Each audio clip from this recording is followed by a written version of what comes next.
trouble. Let's go check out what's going on.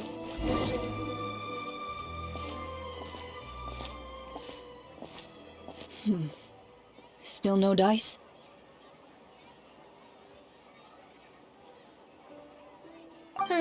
Not at all. And I've asked pretty much everyone in the court of Fontaine already. Lynette's ears drooped as soon as she heard that we'd have to be out and about for days on end. And Fremine, he hid himself under his helmet as soon as he realized there'd be people around that he didn't know. What about Chiori and Charlotte? I feel like both of them would be more than up to it. I've asked them already. But they're both pretty busy right now. I just gave the members of the Spina a few days off, too, so I don't want to bother them either. This is getting pretty difficult. Navia, Cloran, what's up? Oh my. Well, if it isn't my dear partners, how are you all doing? Huh. Navia? Huh? Oh, you mean...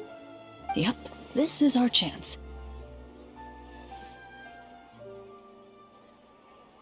Do you need our help with something?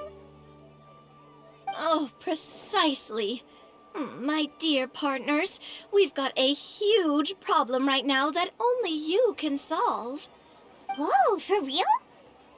Absolutely. We've already exhausted all our other options.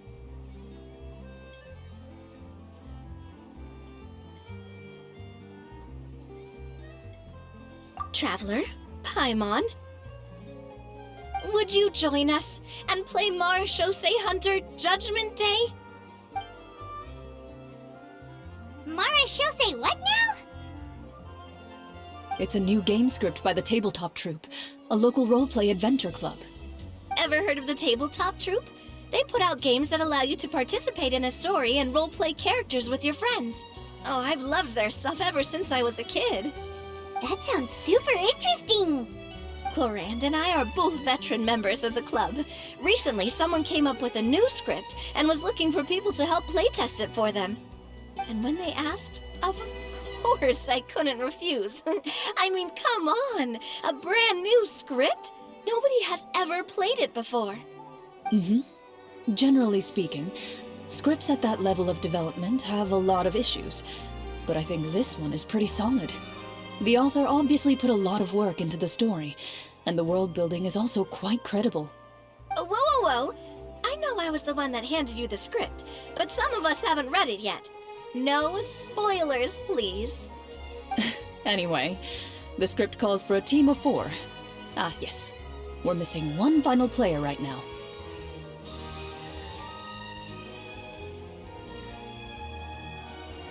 So, you're saying you'll help us out? Oh, I knew I could count on you, partner. Paimon and the Traveler are kind of a package deal. Is that okay? That's not a problem. I'll adjust the pace based on the actual number of players, and ensure that everyone has a good time. Well, Traveler, what do you think? Wanna play? Paimon will follow your lead.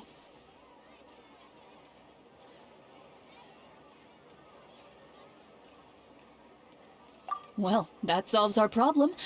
You have our thanks. Woohoo! I'll go grab the script manager from the club right away. The script manager? Didn't you just say that you gave Cloran the script? The club introduced a completely new kind of gameplay for the script. In this iteration, the Game Master's version of the script is incomplete. The script manager provides the next part of the script only after players have completed the current list of objectives.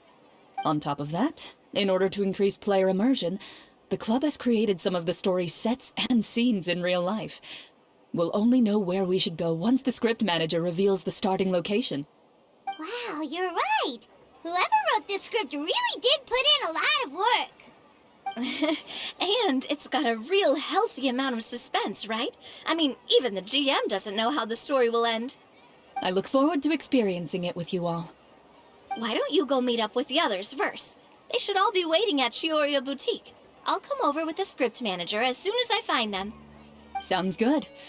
Remember to always watch where you're going, and don't rush. Oh, you say that like I'm 6 years old or something. Let me think. What kind of character should I play this time? I just hope you'll pick up some useful skills this time. Oh, and stop trying to persuade every animal you come across.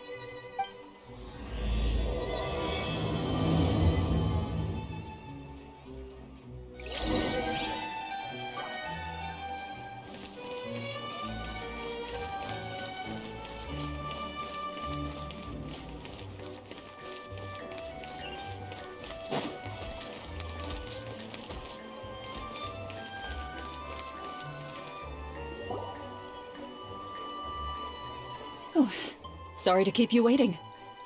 Ah, you're back! Huh? And you've got the Traveler and Paimon with you too! What a pleasant surprise. I assume you'll be joining us for the game then? Linny, Farina! Paimon didn't know you were playing too! Are you also members of the tabletop troupe?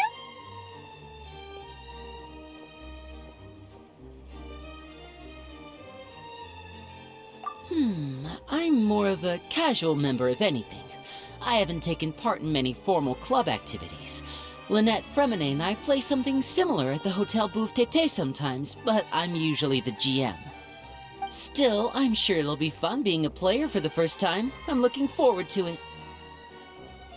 Well, I'm not a member of the club at all. Clarion simply woke me up first thing this morning, said there was a good script worth experiencing, and asked if I wanted in. If you're interested, I can give you a referral. That should give you a 40% discount on membership fees. I think I'll wait to see how this experience plays out first, especially when it comes to the quality of the script. If it's sufficiently fun, then I'll join. Do you participate in a lot of tabletop troupe activities, Klorinde? You could say that. She's actually one of the few senior game masters of the troupe. Ah, right. I knew about that even when she was still my subordinate. It's nothing. Really, just a small hobby of mine. Wow. Paimon's so used to seeing you be all upstanding and intimidating as the champion duelist. It's kinda hard to imagine you role-playing with a bunch of friends.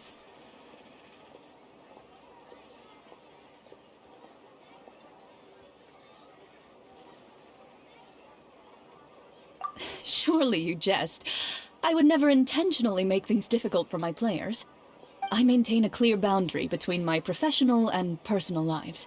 The me you see at court represents the law and order of Fontaine. I put all personal feelings to the side and grant a fair duel to all who seek to defend their honor. But in my personal life, I'm just an ordinary person. Someone who feels anger and sadness, just like everyone else. Well, you say that, but for all the time I've known you, I don't think I've ever seen you cry. I've seen you get angry, sure, but now I'm wondering whether you were actually mad or if it just looked that way from the outside. I was probably in work mode during those times. Is that so? Well, in any case, I just feel like even in your personal life, you don't get emotional very often. So you want to see me cry? That might be a little difficult. A show of anger, though, that might be something I could accomplish. No, that's not what I meant.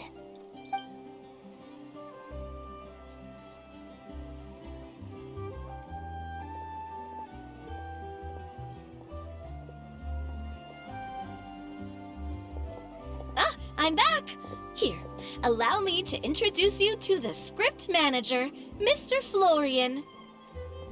Pleasure to meet you all. Hello? Wait, are you a champion duelist too, Mr. Florian? Oh, no. This is just the costume provided by the club. I occasionally play a few of the roles in my scripts. That sounds like a lot of work. It's nothing. It's the least we can do to give the players a more immersive experience. Anyway, allow me to give you a brief introduction of the script. This script was adapted from the real history of the Marechaussee Hunters. You all will play the role of hunters from a bygone era and resolve a series of events unfolding in the capital. Paimon's not super familiar with the history of the Marechaussee Hunters. Is that a problem? Oh, no problem at all. I can give you a brief rundown. So, basically, Marashose hunters were people who dedicated themselves to hunting monsters and protecting the city by using a special swordsmanship technique passed down over generations. Their story can be traced back to the ancient Remurian dynasty, as well as the first hunter, Cassiodor. But I'll leave the finer details for you to seek out and discover later. Mm-hmm. And I'll provide additional commentary as the story progresses. In that case, brave hunters, are you ready to set out on an unknown adventure? Whoa, just one sentence and it's like we're in the story already! Aha, I see many a determined gaze before me. Very well, head over to this location and begin your heroic journey. So, as we follow the story, it leads us to specific scenes? Ooh, sounds pretty innovative. What does the message in the envelope say? It's the exact location of the scene, as well as the formal permission to use the venue. Huh, seems like they have everything prepared. Please check all your belongings, everyone, and make sure you haven't forgotten anything. Once you're ready, please follow me to the designated location. Sounds good! Hunter Squad, move out!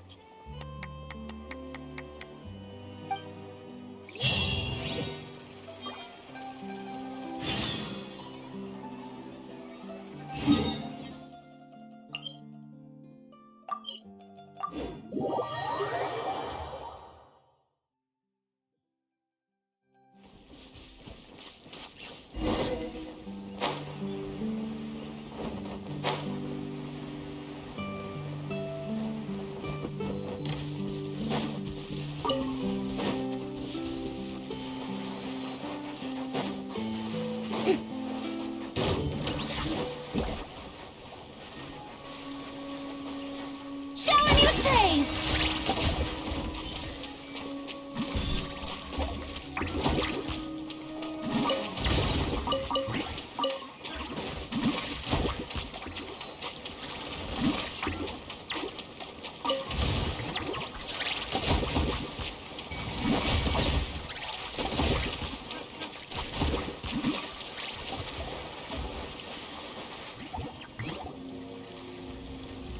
Whoa, they really have thought of everything.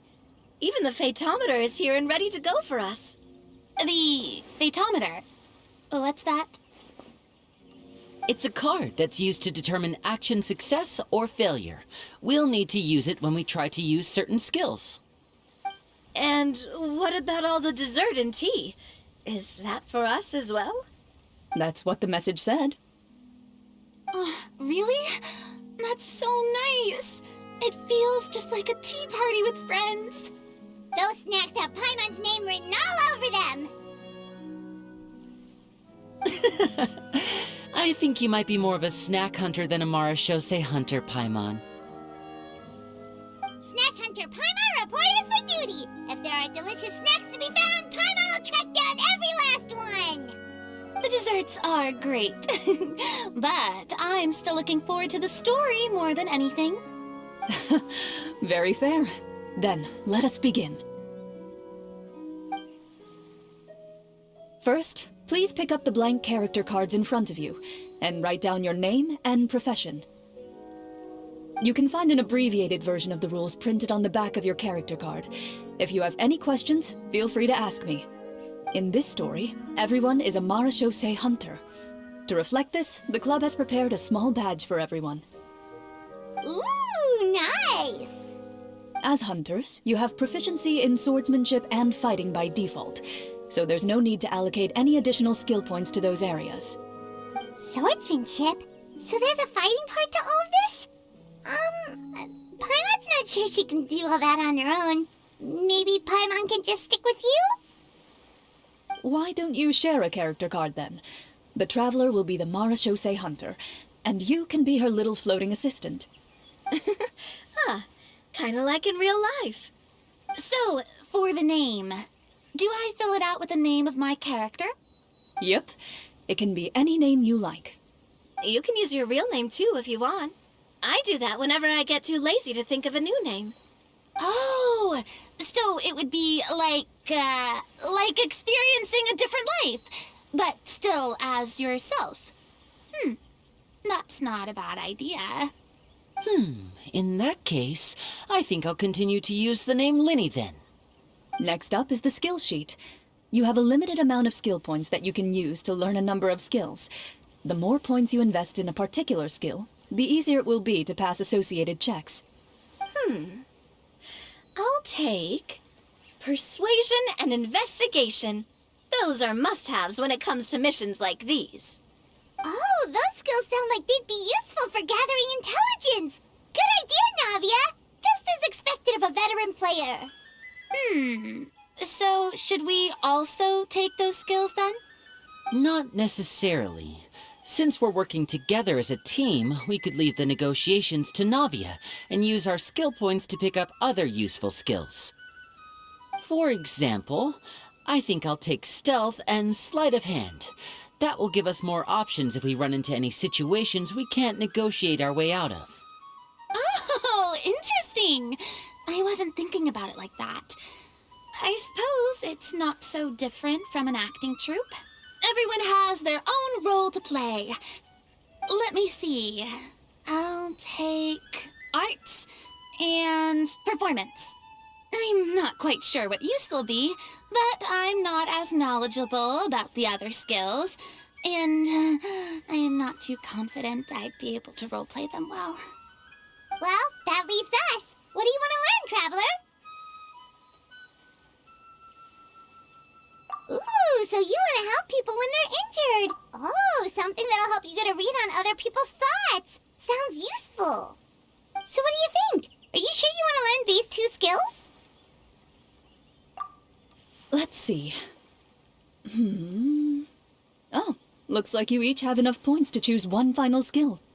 You've all picked such classic skills.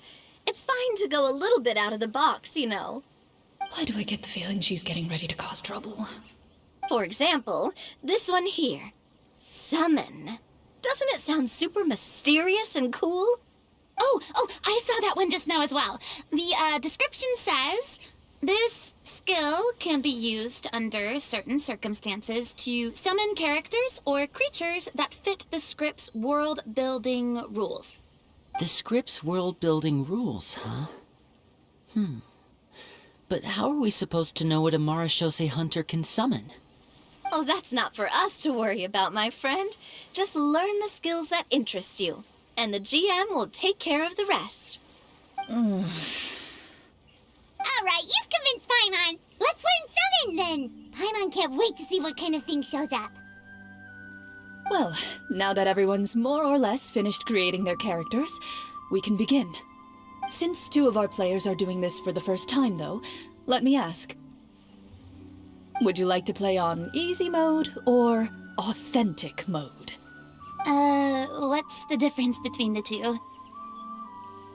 Well, in role-playing games, the story sometimes changes based on the decisions of the players and the results of the Fatometer. For example, if you fail a check, that means you cannot use the target skill in that scenario. A critical failure may even result in further negative consequences. If you choose to play in authentic mode, every time you elect to use a skill, you'll need to use the Fatometer to see whether you succeed or fail, and face any consequences that may follow. If you choose easy mode instead, every check will be successful by default, and you won't have to worry about luck playing a factor.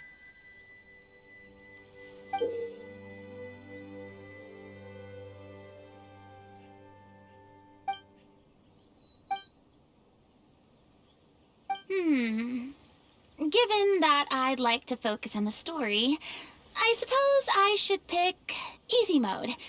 I'd feel bad if I brought the team down by failing my checks. Huh? Oh, come on. Don't worry about that. RNG is the lifeblood of role-playing games. I'm going with authentic mode for sure. Never knowing what you might have to overcome. Ugh, doesn't that sound exciting? I'd rather be mentally prepared for what might happen. All right, then I'll mark down Farina for easy mode. All her checks will be successful by default. As usual, Navia and Linny will play on authentic mode. What about you, dear partner? How would you like to play? Are you sure? No need to worry about the pesky fatometer. Pretty good choice if you just want to relax and play the game. Honestly, I don't think Klorand would make things too difficult for us no matter what the fatometer says. Isn't that right, Klorand? No promises. That wasn't super reassuring. Well, anyway, enough talk. Let's get started. I want to experience at least a good chunk of the story today. Speaking of the story, why is the beginning scene on a beach? Well, that's because... a long time ago, back when human civilization was still in its infancy, powerful demons and evil sorcerers ruled over the land. They created a host of monsters and sent them to slaughter all humans in existence. Soon, a group of human rebels banded together. With their swords raised, they swore to brave the darkness, and in doing so, subdue each and every monster that sought their destruction. They became known as the Marachose Hunters.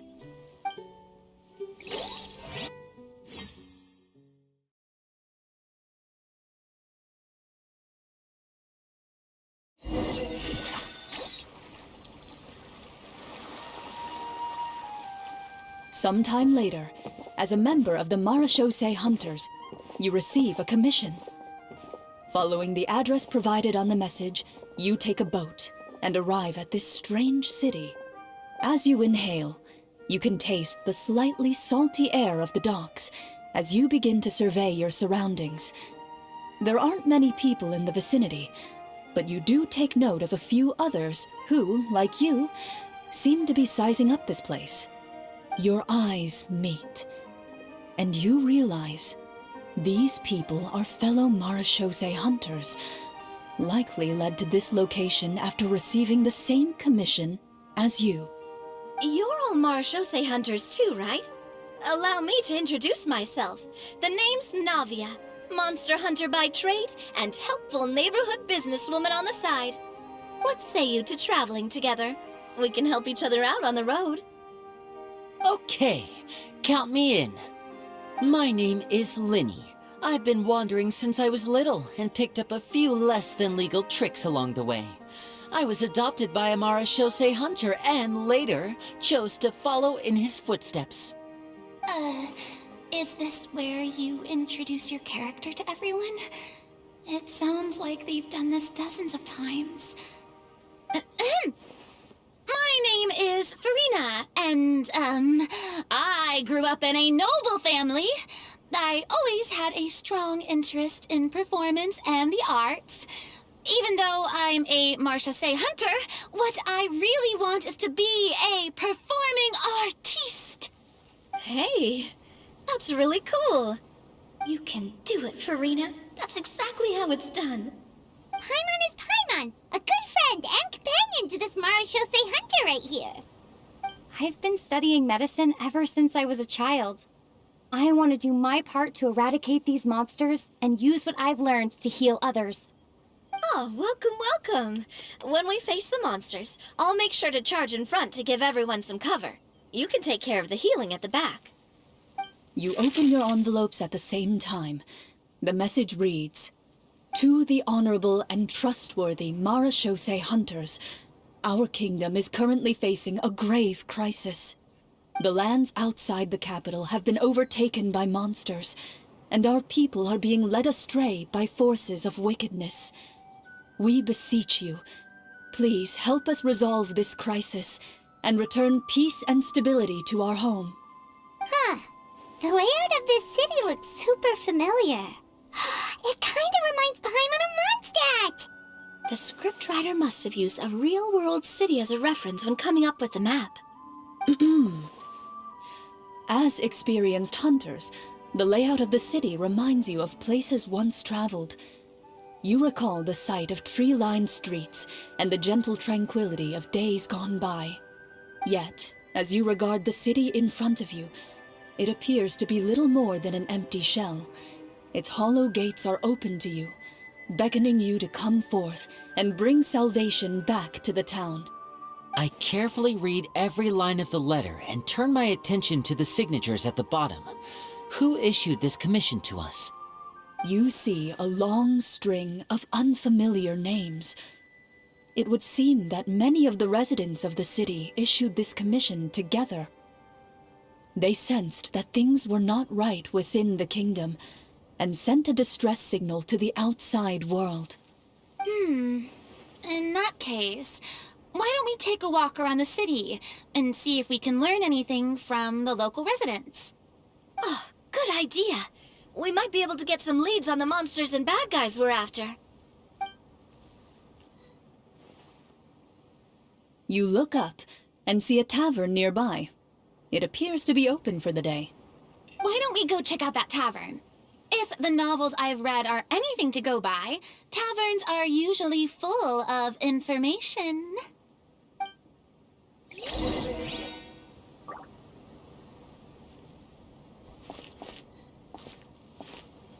As you approach the tavern, you find a plainly dressed woman standing nearby. She appears to be rather troubled about something.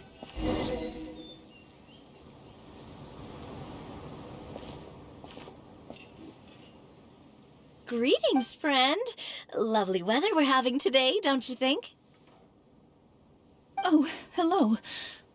I suppose you're right. The weather today is quite lovely. If only those monsters out there would stop causing trouble.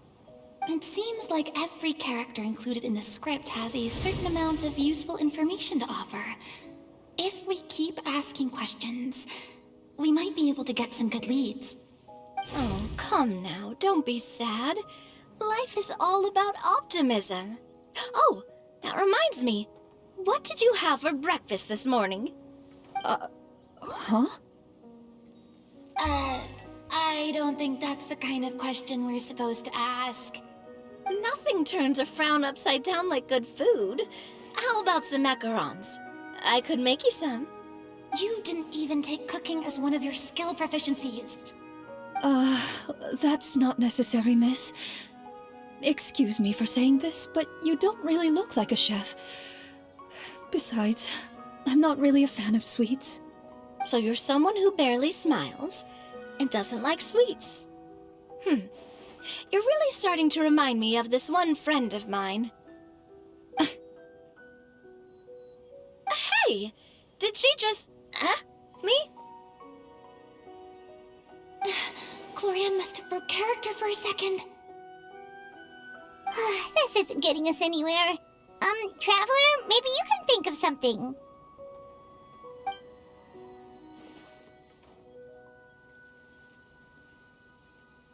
The results of insight checks aren't disclosed to the players, so I'll be the one consulting the phaetometer.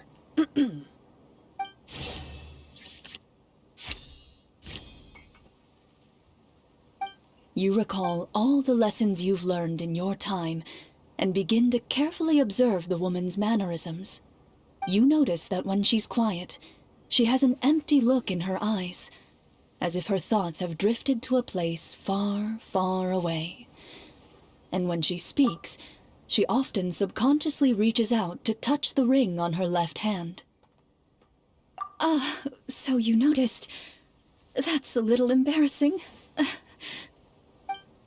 A horde of monsters suddenly appeared near the capital recently, so all the guards were dispatched to fight them.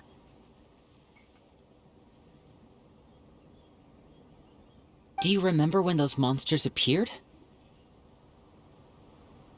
I'm not completely sure. All I know is that my husband was dispatched to fight them 3 days ago. Do you know where he was sent? It all happened so fast. When we said our goodbyes, he couldn't even tell me where they were sending him.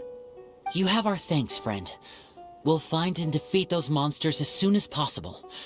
We sincerely hope your husband will be able to return to your side soon. Oh, thank you. Don't worry. We'll find him. Just try to remain optimistic and wait for good news. We don't always get to choose what happens to us. But we do get to choose the little things, like what we eat and how we respond to the things life throws our way. I hope that one day, you too will recognize the power of something as small and inconsequential as a delicious dessert. I'll do my best. You bid farewell to the woman, and continue your journey further into the city.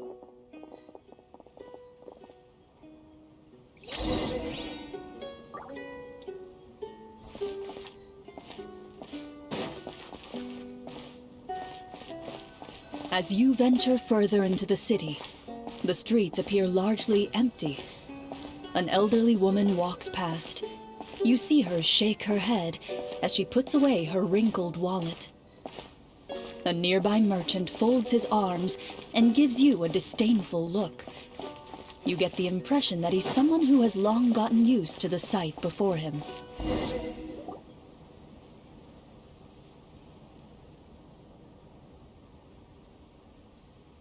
Although he doesn't seem very friendly, merchants are usually a good source of information, right? Pardon me, sir.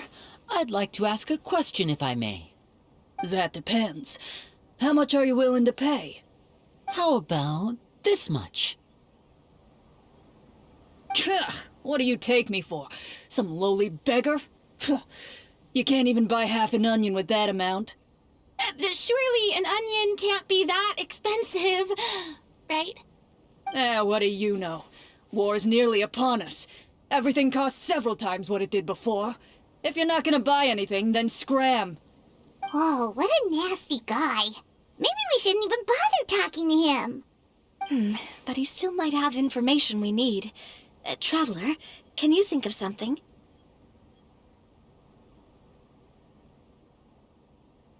Sir, we came to this city to solve the very problem you seem to be referring to. The war you mentioned, would it happen to be against the monsters outside the city? If you happen to be well informed and know a thing or two about what's going on, we'd appreciate it if you could share that information with us. After all, the sooner this problem gets resolved, the easier it will be for you to do your business.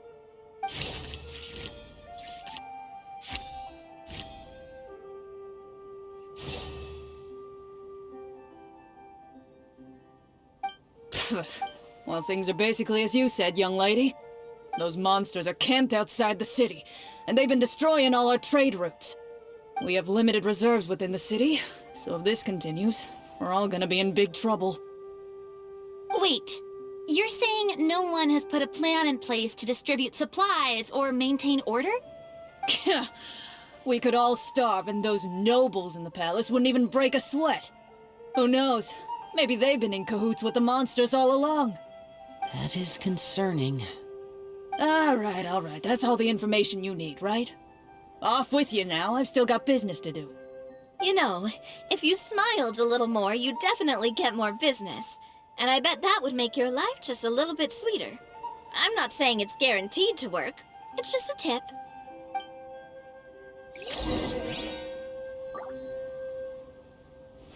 Should we try to go somewhere with more people? Oh, how about the city square? Follow me. Before you lies the city's central square.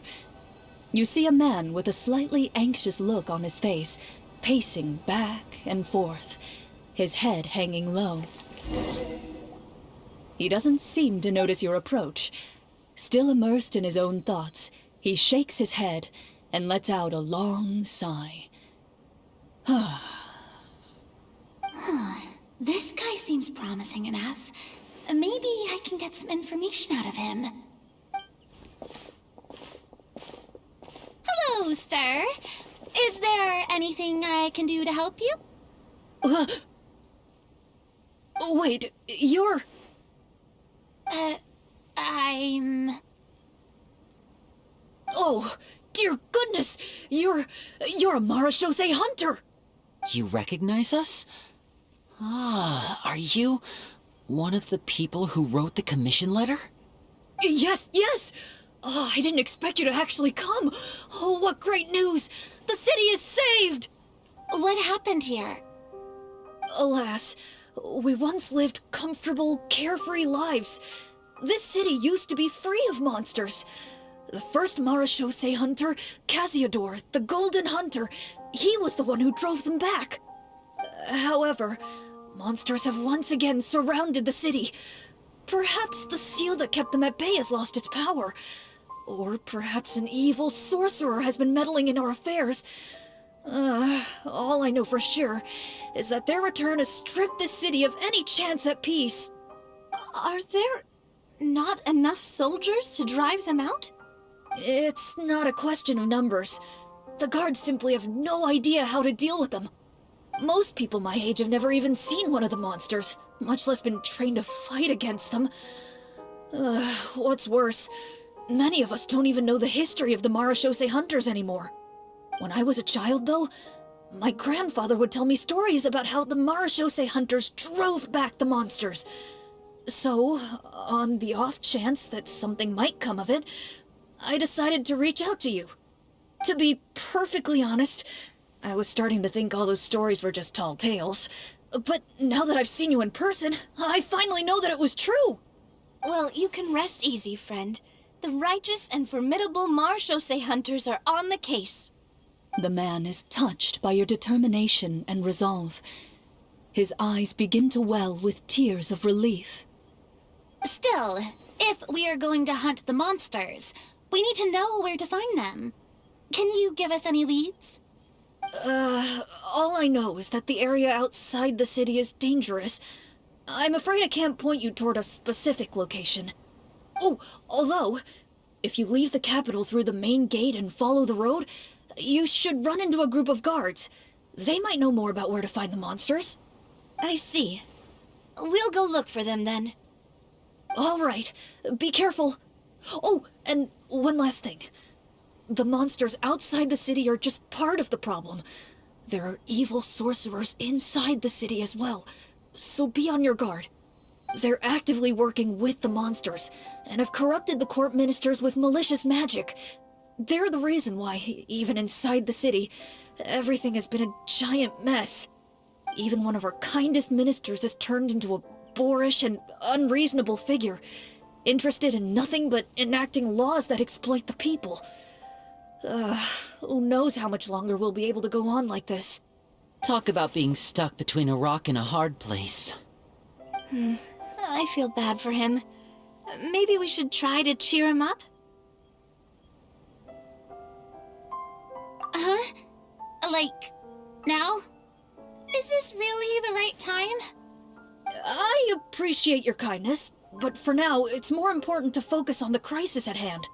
Brave hunters, I leave the future of this kingdom to you.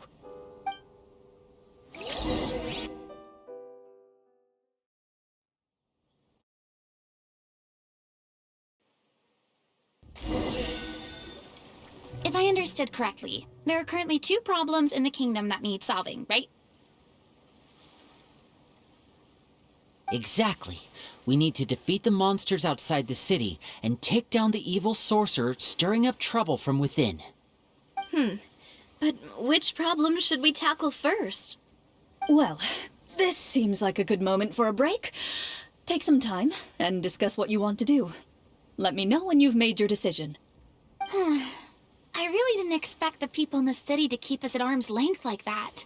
I totally thought the hunters would be treated like heroes. Well, Klorinde said the script took cues from the real history of Fontaine, right? Maybe the real-life Marashose hunters were also treated like that. I wouldn't say it's a perfect representation of history, but there are definitely some similarities. Would you like to hear more about it? Sure. As long as it doesn't spoil anything in the script. You brought up bits and pieces of the hunter's history before, but it was all in passing. Paimon wants to know too! The hunters were super powerful, right? Were they all from a special line of supernatural beings or something? Kind of like the yokai in Inazuma? No. All Marashose hunters were ordinary mortal fighters. The only thing that set them apart were the special sword techniques passed down over the centuries. Huh? So you mean anyone could become a Marashose hunter? In theory, yes. All you would need to do is survive the rigorous training and master the swordsmanship techniques required to fight the monsters. Still, most people dropped out at the early stages, and others called it quits the minute they saw a monster in person. To become a hunter, you must be strong in both body and mind. What kind of monsters did the hunters fight exactly? Oh, and the evil sorcerer the script mentions. Did they exist in real life too? The land of Fontaine once played host to an ancient dynasty known as Remuria. After that dynasty fell, monsters began to appear, intent on obstructing humans from establishing a new social order. One of the ancient sorcerers of Remuria used his power to assemble a formidable army of golems. He sought to use that force to establish himself as king. Now wait a second. Don't tell me that guy was the inspiration for the evil sorcerer in the script. We still haven't found any in-game information on him yet. So, why don't you talk about someone else for now? Well, I wasn't planning on going into anything you might be able to find out in the game. But if you want me to talk about something else, then... How about Casiodor, the Golden Hunter? Or Egeria, the ex-Hydro Archon? Wait, but those people are all from a super long time ago. Where did you learn all this, Cloran? From my master. Huh. By master, you mean Miss Petronia? Is someone you know? Absolutely. Miss Petronia and my father were good friends. Back in the day, she would often bring Kloranda over to play, but then... Let's not get off topic. Anyway, back to what I was saying. Responding to Egeria's call, a number of warriors followed Casiodor into battle against the monsters. This group of warriors, under Casiodor's leadership, became known as the Marechaussee Hunters. Yet, as Fontaine entered an era of peace, their work gradually became obsolete. The Marechaussee Phantom, originally an association made up of hunters, eventually came to be predominantly comprised of Melusines. Ah, I see. That explains why most of the people in the script have forgotten the hunters or think of them as nothing more than a legend. Is that really a bad thing, though? It can get tough always being the one shouldering everyone's expectations. Depends on who you ask, I suppose. If the name of the organization no longer commands respect, investigative work is bound to suffer. Speaking of investigations, which problem should we tackle first? Monsters or evil sorcerer? I vote monsters. That's the main duty of the hunters, right? We can come back to the sorcerer later. Well said, Miss Farina. Plus, if the sorcerers really are the masterminds behind this whole thing, defeating the monsters could give us some clues on their intentions as well. What about you, partner? What do you think?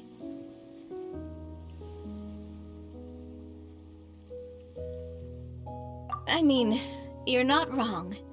But those characters are usually the ones pulling the strings behind the scenes. More often than not, they're very formidable opponents. Going after them now might be jumping the gun a little bit. We don't want a total party kill on the first day, right? With Clorand as the GM, I wouldn't rule out the possibility.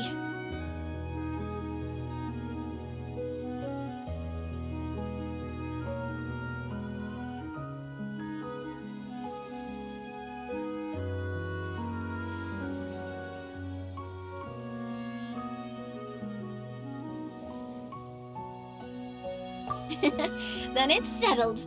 Let's go hunt some monsters. All right. After some discussion, you decide to turn around and head out of the city.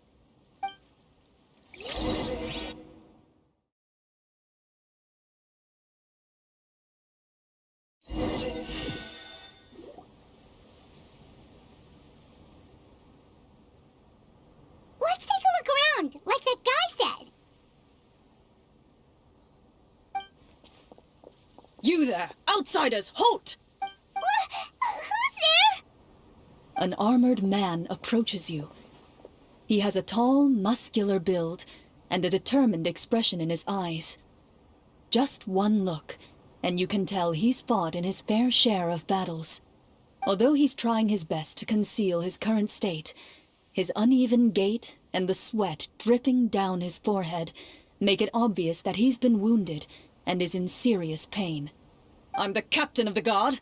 I saw you sneaking around the city earlier, so I'll only ask this once. State your purpose, or it's off to the dungeons for the lot of you. Wow, it's been a while since someone's been this suspicious of us. I said talk, not whisper between yourselves. Have you ever heard of the Marchese Hunters? Marachose hunters? Ha! That fairy tale, you mean? What, do you expect me to believe you're one of them?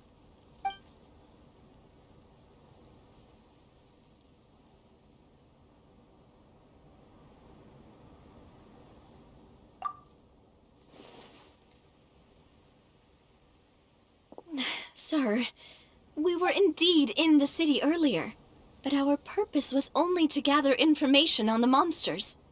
We're here to help the city and all the people within it. Your guards are still fighting the monsters as we speak. They could be seriously wounded and in grave need of support. You need all the help you can get.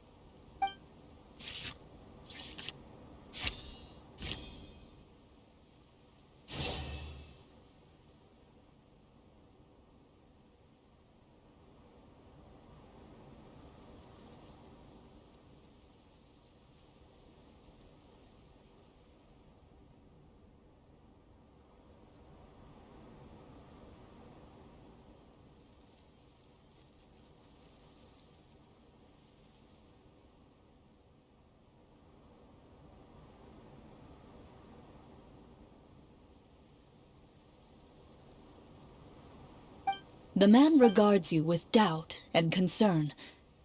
After a period of inner struggle, he lets out a long sigh and informs you of the locations where the monsters have appeared. Those monsters aren't easy to deal with, but if you insist on going, I won't stop you either. I just hope all the guards will be able to come back to their families alive. I wish you the best of luck.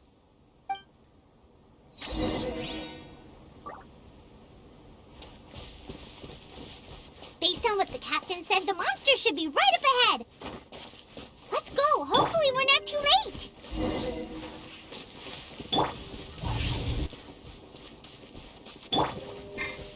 As you approach the battlefield, you see numerous people lying by the side of the road. They appear to be dressed like guards. Their faces are filled with desperation and terror. Some are screaming and cursing in vain, as if still trying to banish the monstrosities they saw from their minds.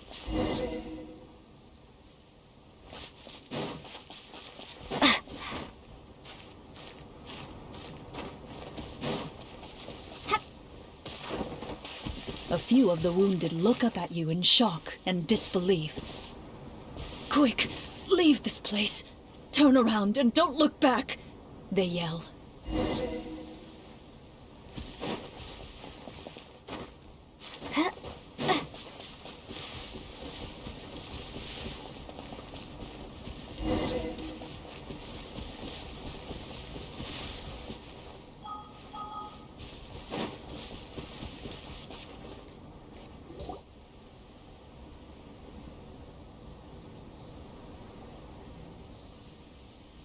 This is the place he mentioned, right?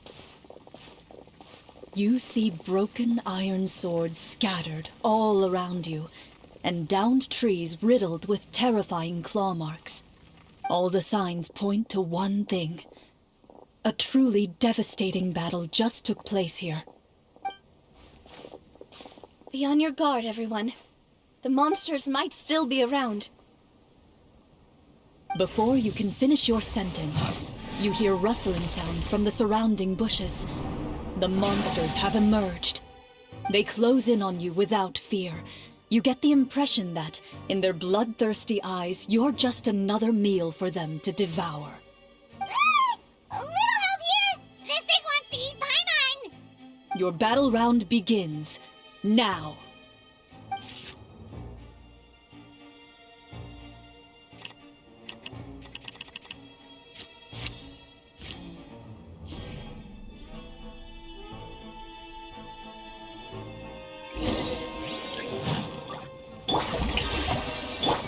And voila!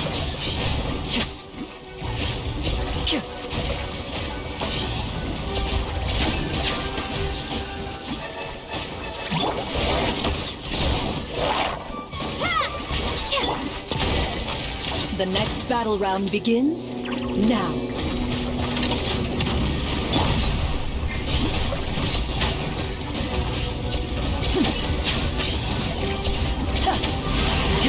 Now disappear! A round of applause! The monsters let out a terrifying roar of anger and resentment before dissipating into thin air.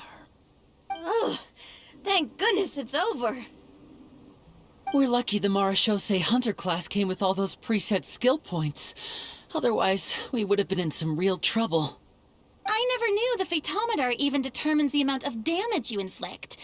If you get unlucky, isn't it just game over right then and there? That's part of the fun. The uncertainty of fate is what gives these games their appeal. Just as you begin to celebrate your victory, a suspicious lump on the ground catches your attention. A suspicious lump? Wait, could it be the thing that appears after every battle? I walk up to it, crouch down, and begin to carefully examine it. I've still got my right glove on, so it should be fine for me to touch it, right? As you investigate the mound, you discover that the exposed portion appears to be made of wood. It was previously obscured by the large form of the monsters. With the monsters gone, the small protrusion now awaits your discovery, poking out of the ground like a shy flower bud. Whoa, it's a treasure chest!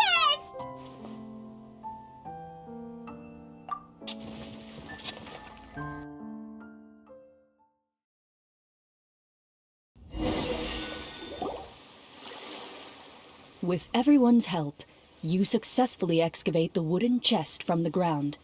Even without opening it, you can tell from the mora and jewels scattered around the chest that it must contain quite the fortune. Makes sense. We worked hard for this. Let's open it and we can share what's inside. I can understand your excitement, Paimon, but think about it. Doesn't it seem like there are people out there who need this treasure more than us? Yeah. Think about all the people suffering in the capital. Or all those guards who got hurt fighting the monsters. Wouldn't it be better if we gave the treasure to them? Wait, is that how it works? Paimon thought since we were the ones to dig it up, we could just take it for ourselves. Well, let's put it this way. Any decision you make during a role-playing game can impact the future course of the story. But would the people really believe us? It's hard enough for us to prove we're Marashose hunters. What if they think we procured the treasure illegally? They might get even more suspicious of us. That's definitely something we should consider. Maybe we can come up with an explanation in advance. Well, if donating it could cause that much trouble, why don't we use it to buy some gear and fill up on good food? Then we'll be ready to fight even more bad guys. Looks like you're facing a difficult choice once again. Well, it's getting late. Why don't we call it a day for now? Wow, where did the time go? I'm not sure if it's because I'm having so much fun with you all, or because the story is particularly enticing, but I feel like I could almost keep going. Here, here. Ooh, how about we play through the night? I'm not sure I'll have enough energy for that. Yeah, that won't work for me either. Lynette will give me an earful if I get home too late. I understand how you feel, Navia, but we have to change venues for the next part of the story anyway. Huh? Another location? There's a special note for the GM at the end of this section that says to proceed to an indoor set for the next part of the script. Whoa, they really pulled out all the stops for this new script. Well, even if we end the game for the day, we can still stay a little longer and hear Klorinde finish her story, right? Paimon wants to hear more about the history of the hunters. Something tells me you just want to finish the free desserts before we break for the day. That's just a coincidence, okay? Besides, to Paimon, not finishing free food feels even worse than having to buy her own. And anyway, Paimon really does want to hear more about Klorinde's master. Well...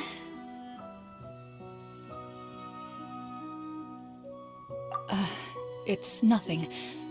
I appreciate the concern, but it's all in the past. It won't do any harm to share these things now.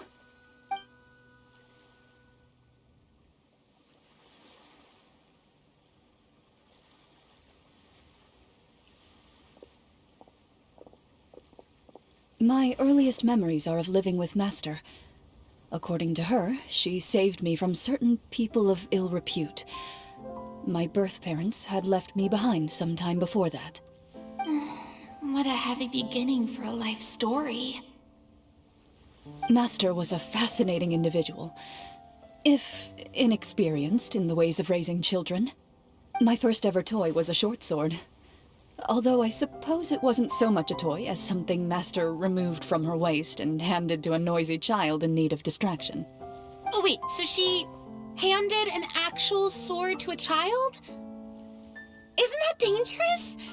Did you hurt yourself? Of course I did. I cut my palm and bled quite a lot. But Master was not concerned. She just stood there and casually lectured me about it. "See, that's what you get for not holding the sword properly," she told me. She then crouched down next to me and said, "Give me your hand. I'll teach you to bandage this wound.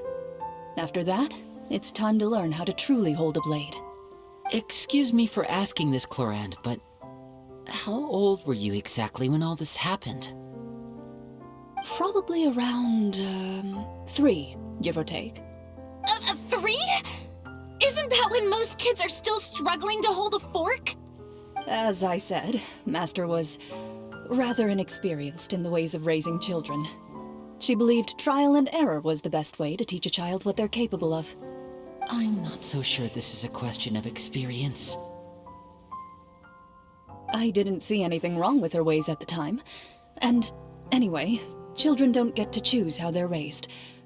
Oh, she did bring me back a pet from Liyue once. It was a Geovishap hatchling. A Geovishap hatchling? For a pet? That seems even more dangerous.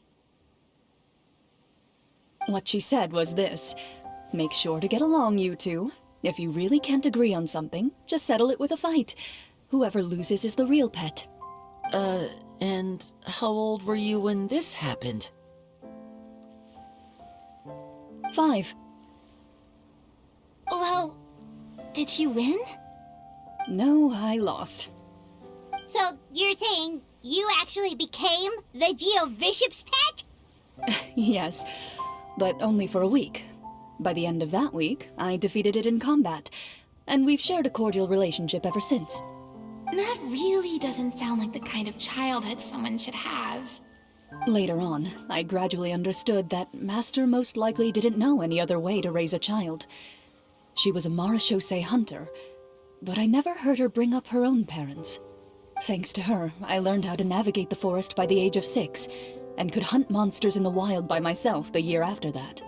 Even though the training she subjected me to was strict, she always made sure to take me traveling when she had the time. We met many of her friends during those days. That was also how I met Mr. Callis and his family. I still remember the first time we met. You were too scared to join our picnic and hid behind Ms. Petronia the whole time. I still hadn't really met many children my age at that time, so I didn't know how to interact with others. After that, though, you started coming over a lot. You loved challenging people to shooting competitions, remember? I don't think many members of the Spina ever beat you in one of those. I had a lot of fun during those days. I enjoyed them too. Oh, do you remember that one time we went exploring around the Spina together? We overheard Papa call your master Fontaine's Protector of Justice. We tried to pretend like we never heard anything, but you nearly let it slip that one time.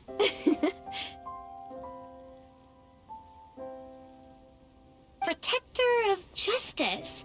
Oh, wait, you mean that vigilante hero from 20 years ago? The one who was always active at night? Yep, that would be her. She often would put on a black cloak and go out at night. I never knew where she went or what she was doing. Until, like Navia said, we overheard the truth from Mr. Callis that night. 20 years ago, huh? I still remember the guards leaving all kinds of witness reports about her on Nervalette's desk. My apologies. Oh, there's no need to apologize. You had nothing to do with it. And anyway, everything she did was for a good cause. Although, calling herself the Protector of Order was a bit much. Especially when she deliberately operated outside the law. Huh? When did the Protector of Justice become the Protector of Order? Oh, she had a bunch of code names. I heard she would just come up with a name on the spot whenever she was asked. Later on, she probably got sick of answering those questions and decided to stick to just two. The Protector of Justice and the Protector of Order. That sounds like her, all right. I bet she forgot which of the two she'd use by the time she got back each night. Well, she certainly sounds like a fascinating individual. With her strong sense of justice, it's no surprise her student followed in her footsteps. It's true. I always wanted to become like her. Someone powerful, independent, and with a strong sense of conviction. But...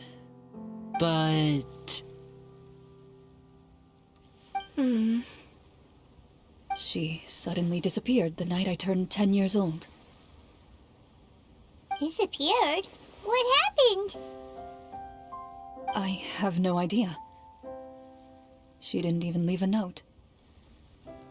I was never able to find out where she went. That night, I was celebrating my birthday at Navia's house, but Master never came to pick me up. When I returned home on my own, it was to an empty house. When she still didn't appear after a few days, I went to Mr. Callus's house to ask about her whereabouts, but he only shook his head.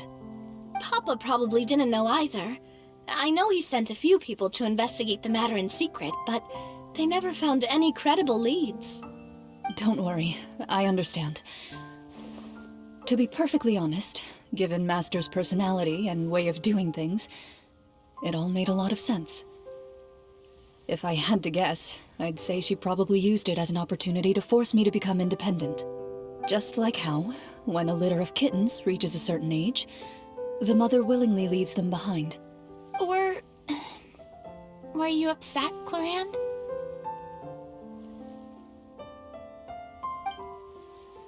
I was at first, but not anymore. I don't believe Master would suddenly disappear for no reason. There must have been something she just had to do. Well, despite everything, you still managed to follow in her footsteps and become the greatest champion duelist in all of Fontaine. You're practically a living symbol of law and justice. I suspect my position would be far too by the books for her.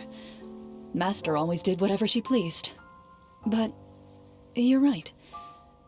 I suppose I do take after her in some ways. Who knew Clorinde had such an interesting past? I never had the chance to ask her about it before. I wonder if Clorinde's master were the champion duelist back then, would that duel against Mr. Callus have gone differently? Oh no. Judging by the atmosphere, Clorinde and Navia are probably thinking something similar. The mood just got super awkward all of a sudden. Well, anyway. Would you look at the time? It's getting dark, so we should probably call it a day for real this time. If we keep talking like this, we really will be here all night. I had a great time today, Miss Clorinde. Thank you for being our GM. Anytime. The script was good, but I've got to say, your childhood stories were even better. Hey, you should tell us more about that fight against the Geo-Bishop sometime. Maybe your master was onto something. You could be right. What does she mean, onto something? I certainly don't know any 5-year-olds who want to fight a bishop in their spare time. Guess I'll head back as well. I need to save my energy if I want to continue enjoying the story tomorrow. You're that excited to hear about my fight with the bishop? I was talking about the script.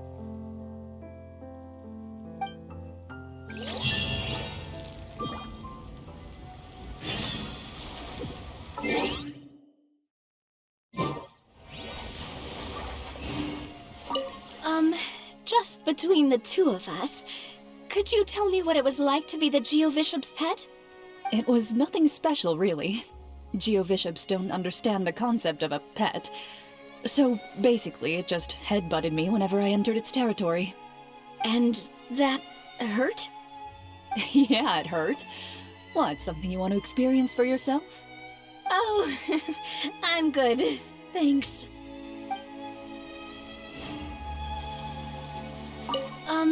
Just... It was nothing special. And the... Yeah, it hurt. Oh...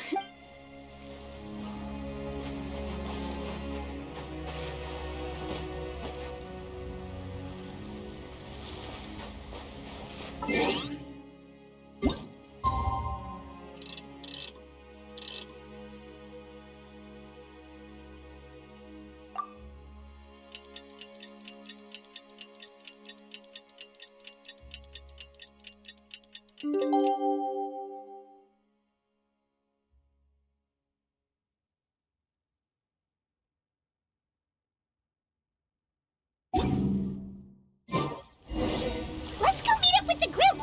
Paimon's really looking forward to today's story.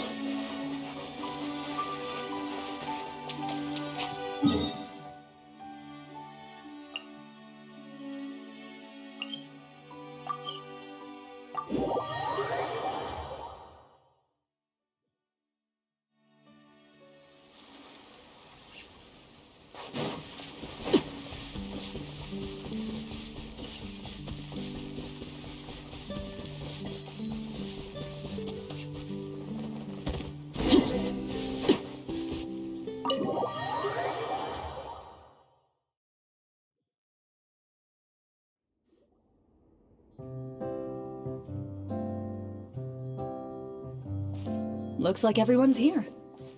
Now, before we begin, why don't we finish where we left off yesterday? There was an important decision to be made, yes? I'll pour everyone a cup of tea. Is that really the most important part, though, Clorinde? Paimon's more concerned about our current surroundings. Heavy walls, cold railings, dim lights. This is obviously supposed to be a prison. I admire the work put into the set. Still, it's obvious the scriptwriter has never paid a visit to the fortress of Rapira. So the set is going to be a part of the script? Unfortunately, that is something I can neither confirm nor deny. Anyone think Clorinde's smile is starting to look kinda scary? Well, whatever happens, we'll just have to push on. But first, we should really figure out what to do with this treasure. If we're worried about arousing suspicion because of our identity, why don't we give ourselves a different name, just like Clorinde's master did? Yeah, it might be better to keep a low profile. As long as we're helping people, it doesn't matter who we are or what we're called. Staring at me won't get you anywhere. Or did you want some more tea? Oh, Paimon's good. Thanks. Why aren't you saying anything, Navia? Wait, what's that next to you? Oh, this is the short sword Clorinde mentioned last night. I found it. Huh.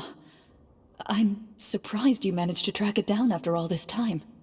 Well, I made sure to take good care of it, considering the circumstances in which you gave it to me. Of course I had to keep it safe. Anyway, where were we? Oh, right. I was just thinking about all the potential ways for us to break out of prison. We could dig a tunnel, or try to bribe the guards. Wait, we haven't been thrown into prison yet, have we? Well, it's only a matter of time. It pays to be prepared. Just like how you should always have an umbrella on hand, even when it's sunny. Alright, Paimon's made up her mind. Let's just give the treasure away. Paimon may have wanted to keep it, but if it's going to land us in prison somehow, Paimon will be too upset to enjoy her snacks. So, you reached an agreement? All right then, we can continue with the story. Oh, and we'll collect all the scattered pieces of treasure on the ground as well. All right. You collect the treasure and make your way back to the capital with your bag of loot in hand.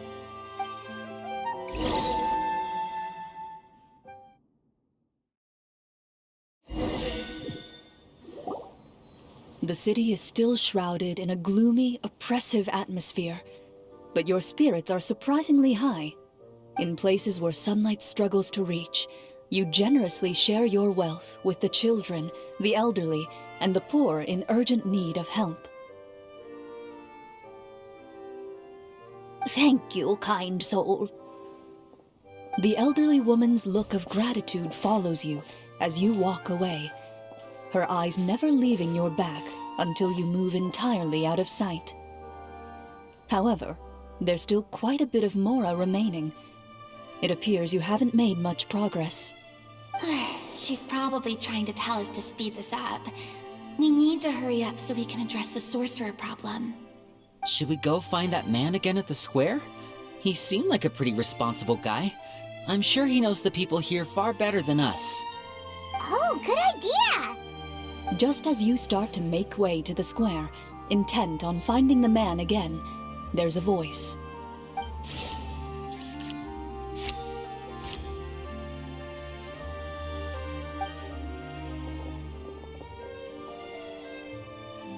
Please wait, distinguished guests.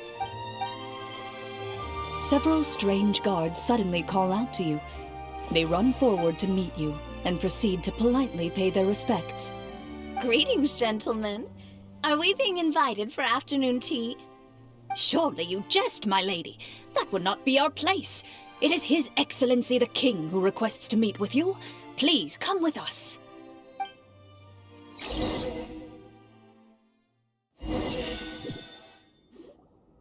Do you think this could be a trap? Well, we have to investigate the court at some point, right? Meeting the king himself would be a fantastic opportunity to do that. I say we go for it. If something happens, we'll just turn the whole place upside down. That sounds a little intense. After a quick discussion, you nod to the guards and agree to follow. They lead you all the way to the audience hall of the palace. Gilded tables line both sides of the hall. The space itself is adorned with all manner of expensive antiques, glass shelves, and silver candlesticks.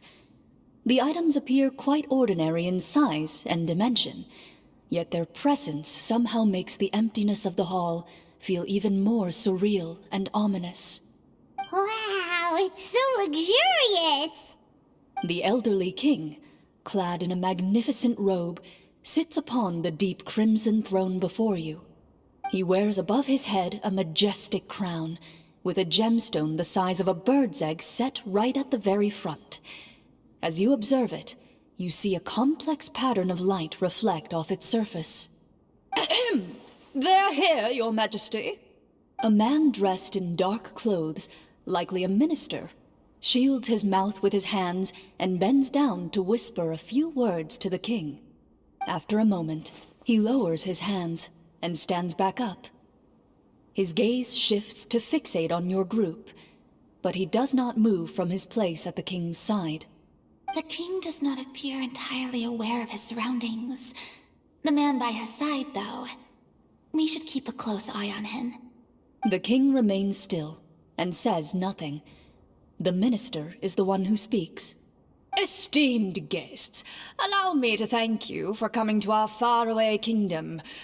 Unfortunately, His Majesty the King finds himself quite exhausted from work. So please allow me, his Prime Minister, to welcome you in his stead. I've heard tell that your group, the Marechaussee Hunters, used your exceptional ability with the sword to repel the monsters near the capital. Such a great deed deserves to be rewarded. However, seeing that I was not fortunate enough to observe such a feat with my own eyes, you'll forgive me for seeking to verify the truth by speaking to you myself. Well, we've got nothing to hide. You brought us here to talk, right? So we'll just explain what happened.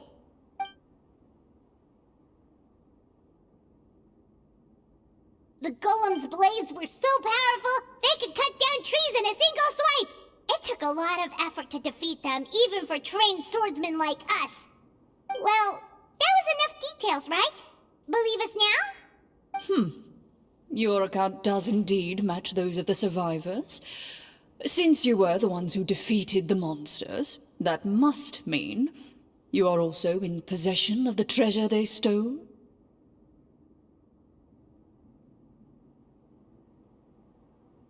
Well, we did take the treasure, but... How did he know about the treasure? Ah, then I must ask that you return it at once.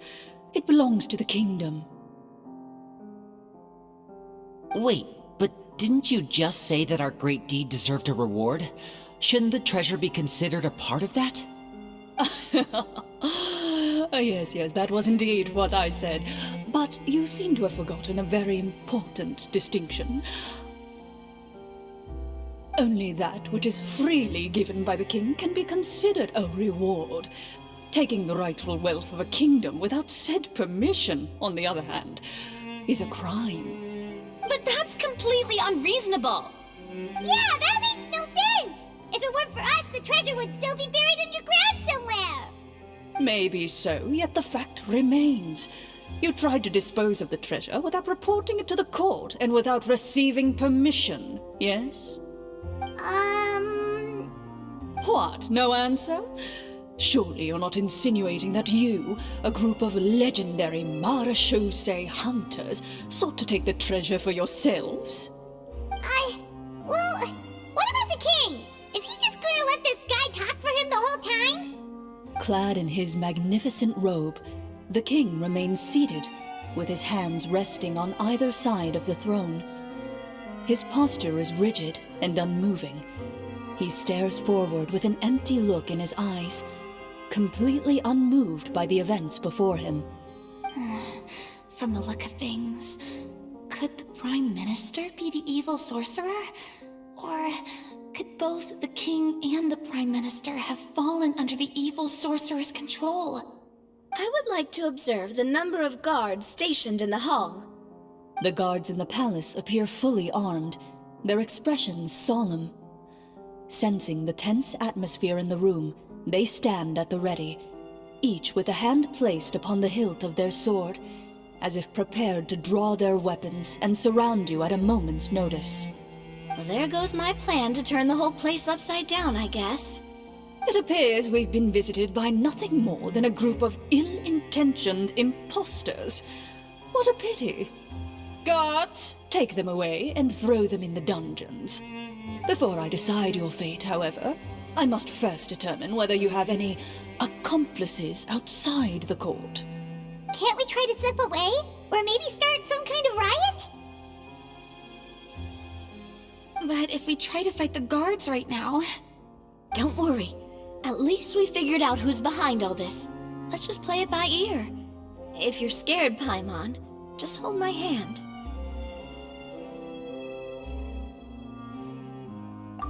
Thanks, you guys.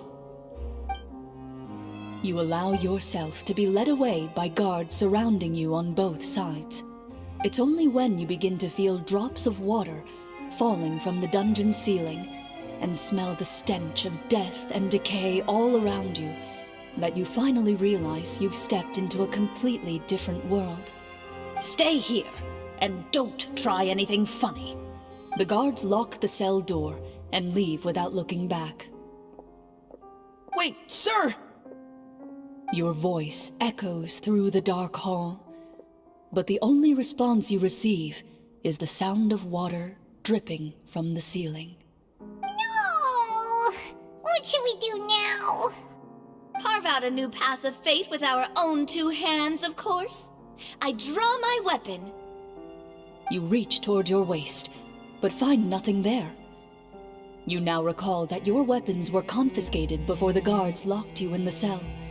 The bag of treasure along with them. What about that knife I hid in my boot? When did you hide it in there? When I was thinking about digging a tunnel. Rejected. You failed to inform the GM of this course of action. Moreover, the guards would have conducted a thorough search before throwing you in prison. And the keys to the cell aren't anywhere to be seen? Correct. You don't even feel a lock hole on the cell door. Oh, well, there goes all our plans. Indeed. Huh? Why are you the one saying indeed? Because that statement holds true for me as well. This is where the script ends. What? But that's a terrible ending! Generally speaking, this should be the point where the scriptwriter gives the players some kind of hint, or gives the GM some kind of code for how to move forward. I mean, maybe they just really wanted us to be immersed in the feeling of being in prison? Like, they'll only show us the way out once we've grown truly and utterly desperate? That is a possibility. If only there were desserts and tea in real prison. Oh, wait, guess it's kind of how the Fortress of Meripede works if you're lucky. Oh, before I forget, Navia, the short sword you had with you earlier. I took a closer look, and the craftsmanship doesn't appear to resemble anything from this era. If I remember correctly, that style was last in vogue several hundred years ago. Wait, Clorinde said that sword used to belong to her master, right? Does that mean her master has been alive that long? I doubt it. The way she went about things often made her seem childish more than anything. I'd say the sword was most likely an heirloom passed down over time. Hang on. A precious heirloom passed down to you by your master. And you gave it to me just like that? You weren't worried I might lose it?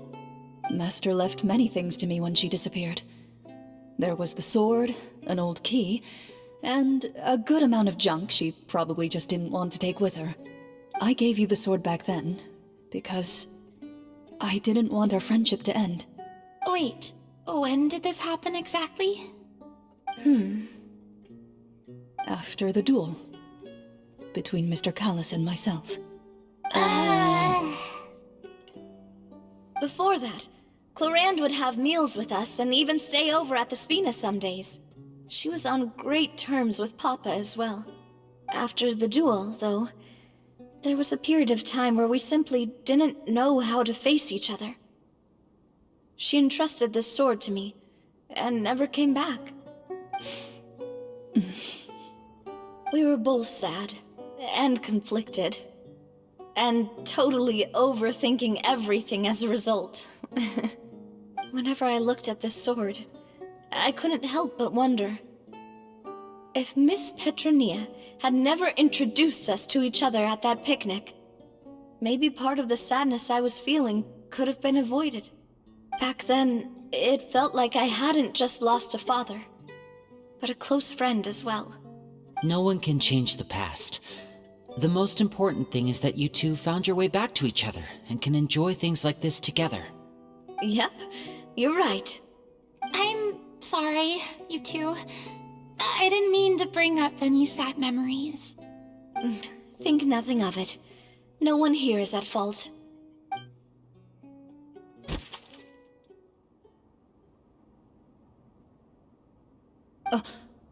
Huh?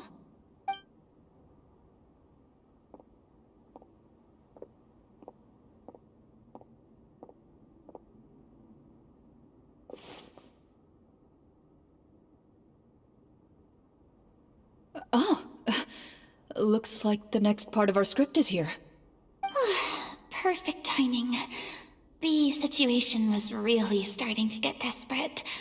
And not just because of the prison thing. From Claren's face, I really can't tell if it's good news or bad news.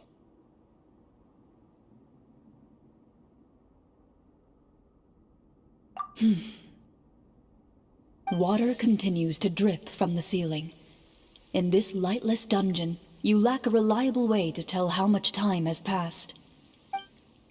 Eventually, you get used to the unpleasant odor of straw, mold, and rust, and find yourselves alternating between fits of drowsiness and despair.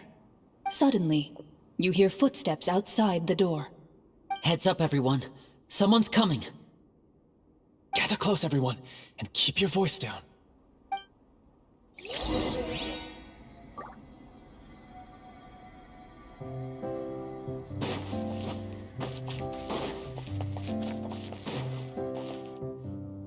Who are you?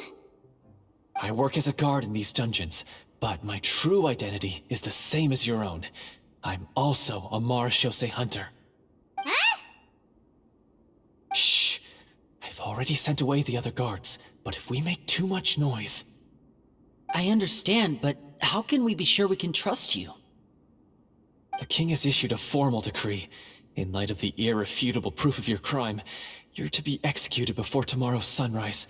If you want to escape, it has to be now. Executed? We barely did anything! Monsters appearing at the same location as the treasure. Could this entire thing have been a trap? There will be time for speculation once we're out of here.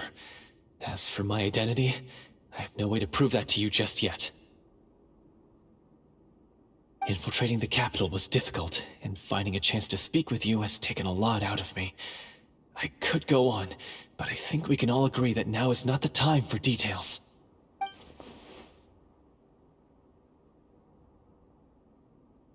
Have you seen our weapons anywhere, sir?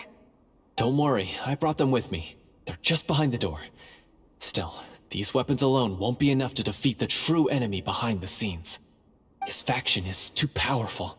The guards are all under his control, and he's even stationed a number of golems in various rooms throughout the palace. To defeat him, you must find a secret vault. It is said that within that vault, the Marashose hunters of the past left behind a treasure with the power to defeat the sorcerer. You're not coming with us? No, I'll remain in the dungeons to deal with the guards. I'll try my best to distract them so they don't go after you. As long as my identity is not revealed, I'll be able to aid you when the final battle comes. In that case, please stay safe. Thank you for your concern. I will do my utmost. As for the location of the vault, here, this map should lead you there.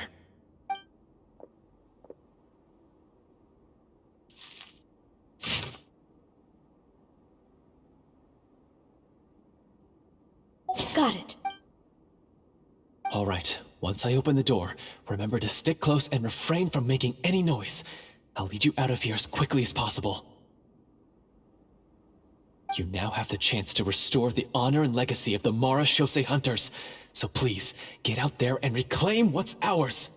And be sure to exercise caution.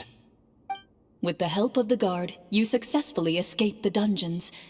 Your sense of despair and anxiety both seem to fade as you continue your quest.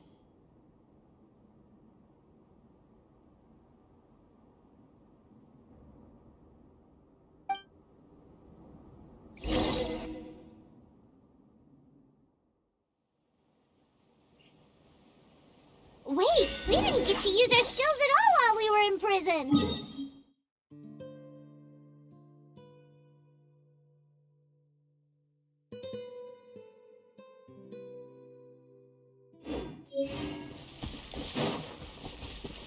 That is a pity, but we can only continue to move forward.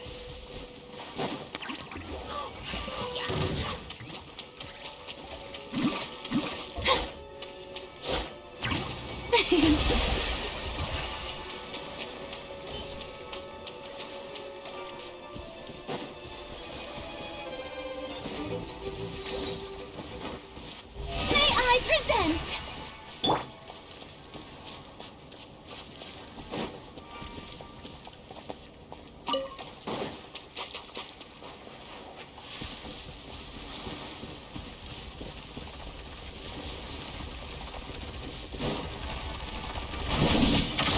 Overruled.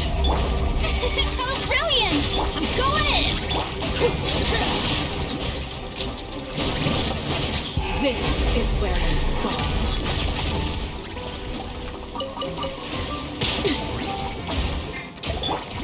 Get out of here! Gather!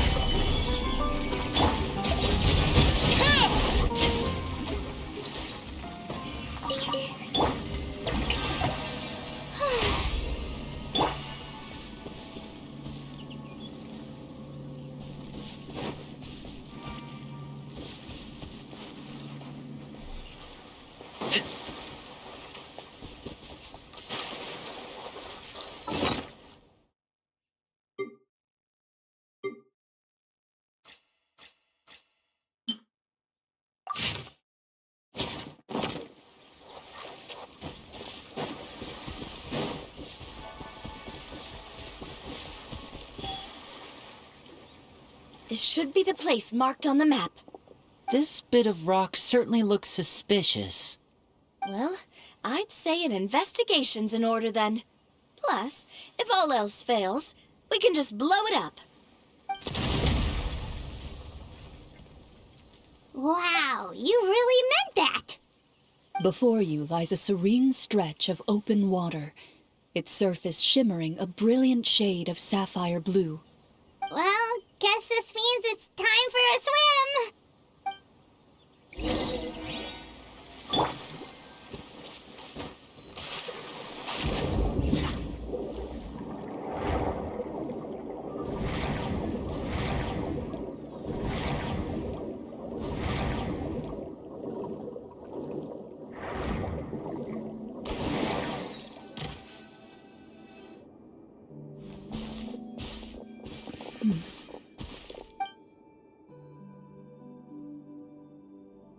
Oh, what's the matter? It's nothing. As you step into the cave, you find yourself in an eerily quiet space.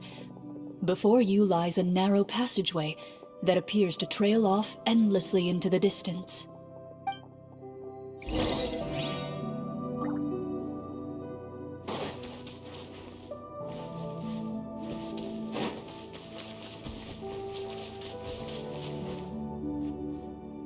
Wow, this must be where the treasure is hidden!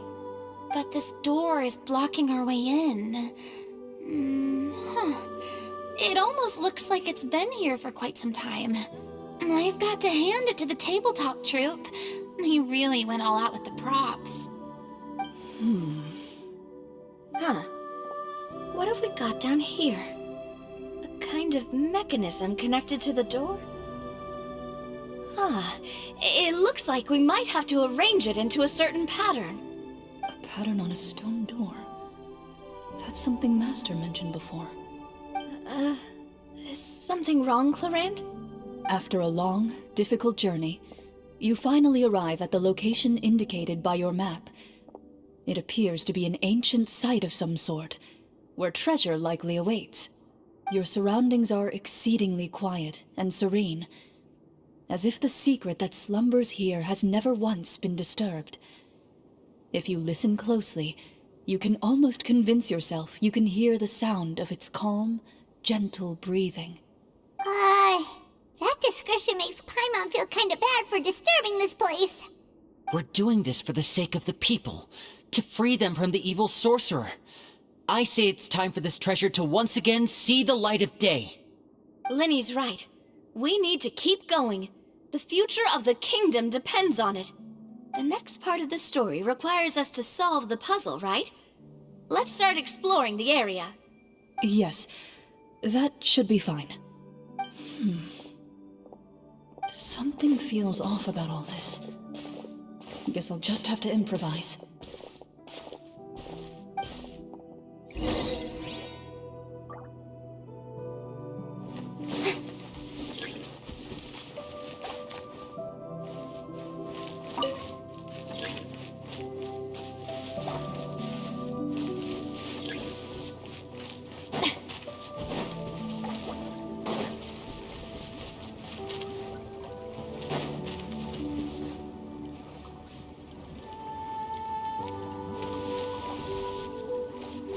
I found something! Found something here, too.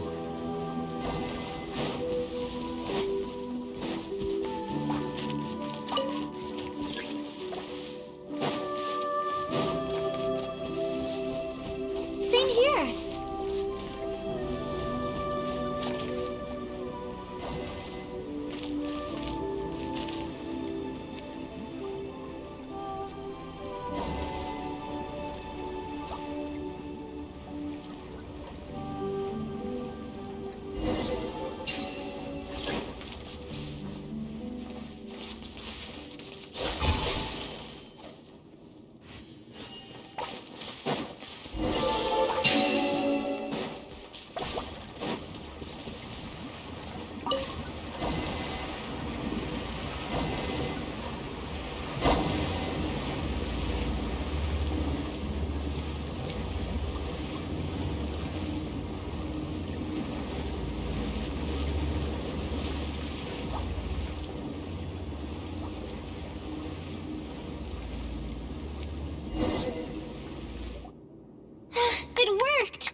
just appeared. Some kind of new mechanism, maybe? By solving the puzzles, you prove yourselves worthy of inheriting the secrets of the past. At the end of each puzzle, you're rewarded with With? a key.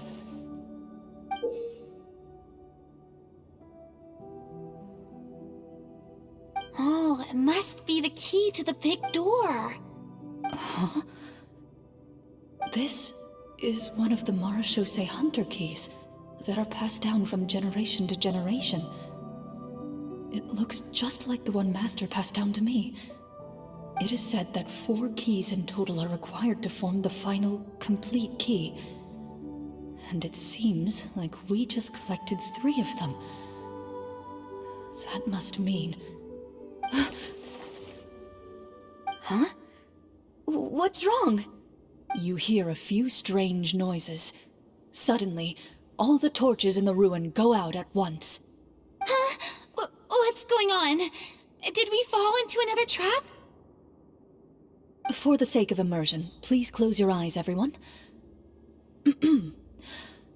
Without the torches, the space is now completely dark, and you cannot see anything.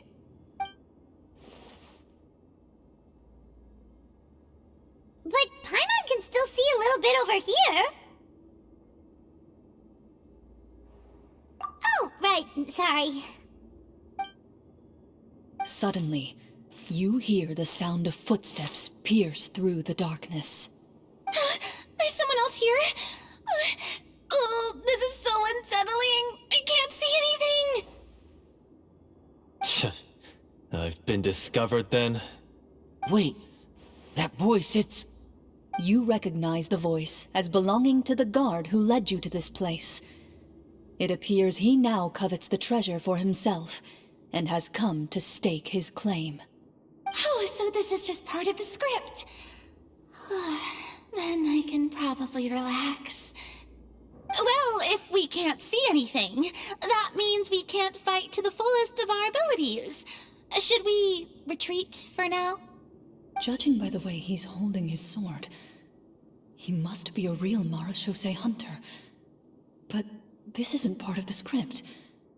Retreat? That's not the Hunter way. If it's dark for us, then it's dark for him. We choose to fight. Your choice is noted. Please keep your eyes closed until I tell you the torches have been relit. This battle will be in the dark. You got it! Well then, let us begin.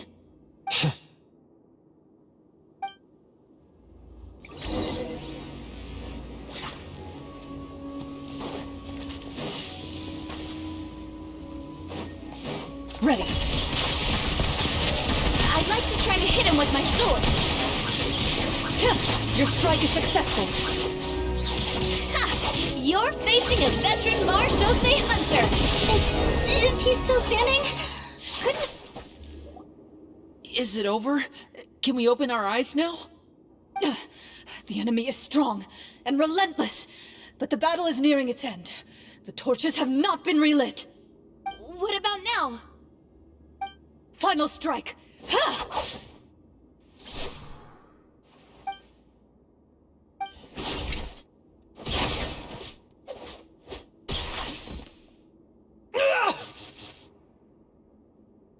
Well, did we get him?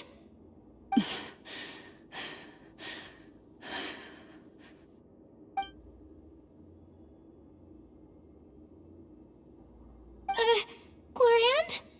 Warm fire flickers across the walls once more. Your vision is now clear. In an impressive display of courage, the 4 of you successfully defeat the uninvited guest. That look in his eyes. It's like he became an entirely different person as soon as I defeated him. Huh? Mr. Florian? Oh, wait. We're supposed to be role-playing. I should stay in character. Speak your name, guard. Why did you lead us here just to betray us? Is this treasure really more important to you than bringing peace to the kingdom? What kingdom? What peace! Those were nothing but lies! I, Florian, am a true Marashose hunter, descended from hunters of ages past. So he's also using his real name. Or, wait, was that the name of his character from the very beginning? Then I'm even more confused. If you truly are a Marashose hunter, shouldn't you want to help us just like you said before? Shouldn't we fight together for the sake of the people? What do you know? In this day and age, there's no glory to be had as a Marashose hunter. What's that supposed to mean? My skills were passed down to me by my father.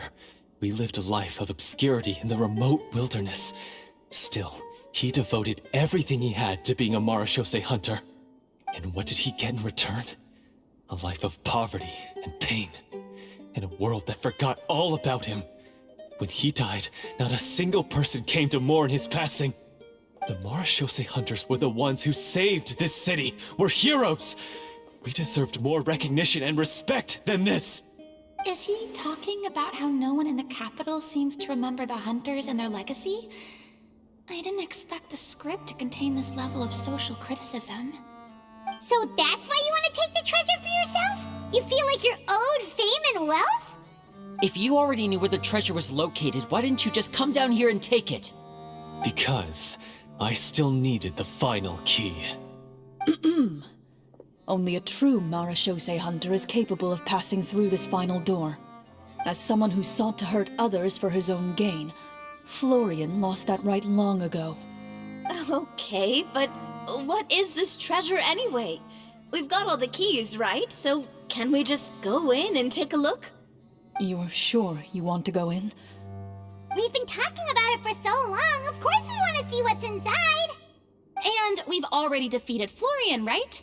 So he won't try to take it from us anymore. Pesky brats. Watch yourself.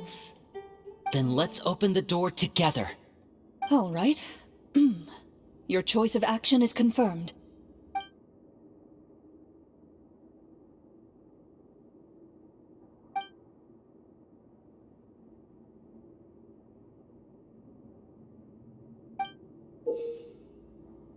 Before you, the door to the treasure, sealed and undisturbed for more than 100 years, finally swings open. You hear the shrill wail of the door hinge as it rotates for the first time after years of disuse, almost like a sleeping giant letting out an extended yawn. You get the impression that the secrets buried behind this door might be just as heavy as the sound you just heard. It's open! Come on, let's go in! Paimon wants to see what's inside! Ooh, me too! Ugh, uncovering hidden treasure is the most exciting part of adventuring. What do we have here? Uh-huh. A stone tablet? And some shabby weapons? You call this a treasure vault? Looks more like an abandoned warehouse! Maybe the troop ran out of budget at the end? They provided a super immersive experience at the beginning only to drop the ball at the most important part? They could have at least filled this place with cardboard mora or something! Wait, I get it now. Paimon, this is the real Marashose hunter treasure. Huh? This is it? The Marashose hunter treasure is just a stone slab and some broken swords? I can't believe it. I refuse to believe it!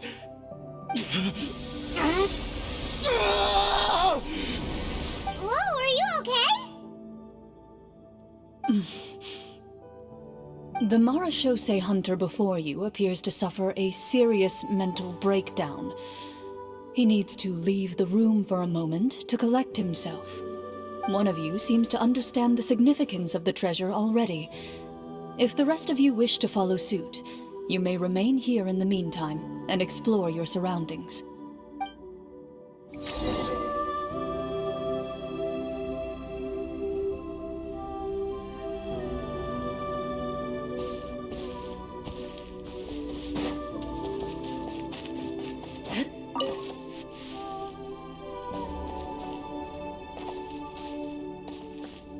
Walter.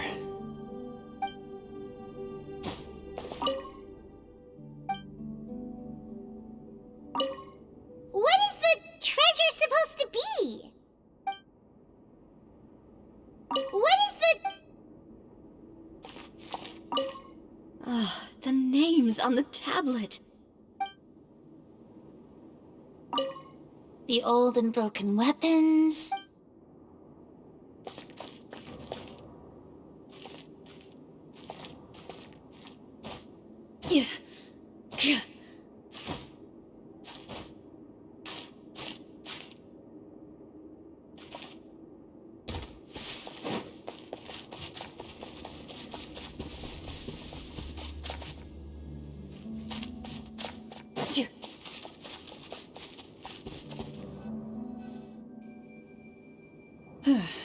So, how are you doing?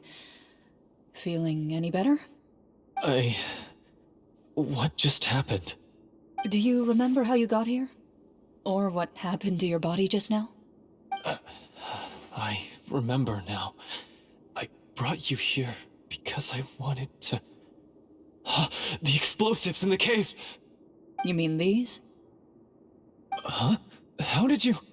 I could tell something was off the moment I stepped into this cave, so I kept an eye out. I've already dismantled the whole thing. So the strongest champion duelist in all of Fontaine saved the day once again. Guess I shouldn't be surprised. It would seem your skills as a Marechaussee hunter are as sharp as ever. I deserve some answers, don't you think? Tell me why you wanted to lure me here. Everything you said earlier sounded like the truth. Luckily, your monologue was dramatic enough to convince my friends you were just role-playing. I don't know. I just always felt like there was something in my heart that didn't belong to me. Something agitated and angry. Who knows? Maybe it was my own anger all along. I could never really tell. The feelings about my father and the other Marechaussee hunters are real. It just wasn't fair. I was angry, bitter that no one remembered them or praised their accomplishments. I don't know when it started, but at some point, my anger came to completely consume me. At that point, I remembered the legend my father used to tell me. The one about the treasure. But if the treasure was all you cared about, why plant all those explosives? Wouldn't they just destroy the treasure and bury you along with it? I can't remember. My head is a mess. It felt like there was this voice telling me to eliminate the hunters, but now it's gone. From your description, I suspect you were dealing with a devorator. Devorator? Oh, your master... your father, I mean, never talked about it? It was a kind of monster that was active several centuries ago. No, I've heard of it. I'm just not sure why you suddenly... Wait, it can't be. The seal! The seal? My family has served as Marechaussee hunters for many generations. But the title and swordsmanship weren't the only things passed down over our line. There was a seal as well. My father instructed me to always watch over that seal and maintain it regularly. He said it had been passed down over a truly ancient age, and protecting it was our clan's most important duty. But I neglected that duty after he died. I finally decided to come down and check on it one day, and that's where my memories become fuzzy. The devorator would be a formidable adversary for any mortal being, even ones as capable as the hunters. If you lacked the power to completely destroy it, you could easily fall prey to its influence and corruption. In light of this, some Marechaussee hunters chose to seal the devorator away, in the hopes that a permanent solution would come with the passage of time. I heard it has the power to amplify the obsessions and desires in people's hearts, to the point where they overtake you entirely. It would seem I'm not just lacking in skill with a blade, but in mental fortitude as well. And yet, you were able to retrieve 3 of the 4 keys. If I remember correctly, each was entrusted to a respected and capable hunter. How did you manage it? One of them belonged to my father. The second I stole from a different hunter. And the third was one that I snatched while the person was on the way home from the tavern. I nearly died in that alley. I know just how strong you are. It's as clear as day to everyone in Fontaine. I observed you from dusk to dawn, but could never find any opportunity to sneak up on you. I never even saw you drink a single glass of liquor. The only way I could think to obtain that last key was to lure you here using your hobby, and then... Oh, I get it now. That monster, it wanted to bury you here alongside the treasure. I won't comment on anything else, but the script was good. Well, I did pour my heart and soul into it. The stories my father used to tell me about the glory of the heroic Marechaussee hunters and how they came to be forgotten. It's more than just a story. Huh? You're proud to be a hunter. You're still holding onto that part of yourself, no matter how small. I have done so many despicable things. I have nothing to be proud of. Then explain the purpose of the evil sorcerer in your story. Huh? Isn't he the true antagonist? The one who sought nothing but his own gain, and used the people as pawns to attain it? In your heart of hearts, he was the one you truly wanted to defeat. But I've already tainted my sword. I no longer have any right to... Wake up, Florian. Remember how you introduced yourself earlier. Do you really think the hunters acted out of a desire for honor and glory? Or to be loved and acknowledged by the people? What did your father teach you about our order? You do not wield your sword for yourself, but to protect those you serve. There's nothing special about a blade. It's the intentions of the wielder that matter above all else. Do you still not understand? Even after seeing the treasure for yourself? The contents of that room, they represent the true legacy the hunters left behind. You're right. I am a Marechaussee hunter. It's time for me to redeem, no, to finally serve the people I vowed to protect all along. I wouldn't be so quick to push aside the need for redemption. I know. That's a charge I won't bother to defend myself against. Good. Then, come with me, and help me see the script through to the end. Huh? See the script through to the end? But there's no more script left. Never finished it, huh? No, I mean, I wrote the script with the sole purpose of luring you all here. There was no reason to write beyond this point. Then we'll just have to keep writing it. The evil sorcerer still needs to be defeated. You mean the Devorator? Are you saying I have to make up the rest of the script as we go along? Is that really so hard? You've already written most of it. Surely you can write an ending where the hunters win and justice prevails. I'll be there to help you too. You aren't afraid your party will fall into danger? I know what my friends are capable of, and they're all quite skilled. Besides, I need their help. Then, are you going to tell them the truth about all this? I don't intend to spoil the fun. Sometimes, protecting dreams and fantasies is more important than exposing the truth. Don't you think?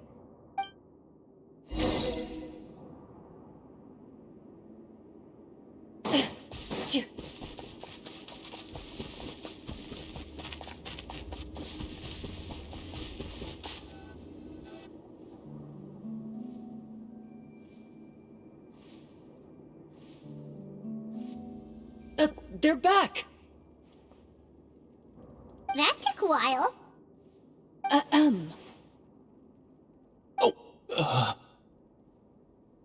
Ahem! My fellow Marechaussee hunters, please forgive me, for I have sinned. Tone it down. Sorry.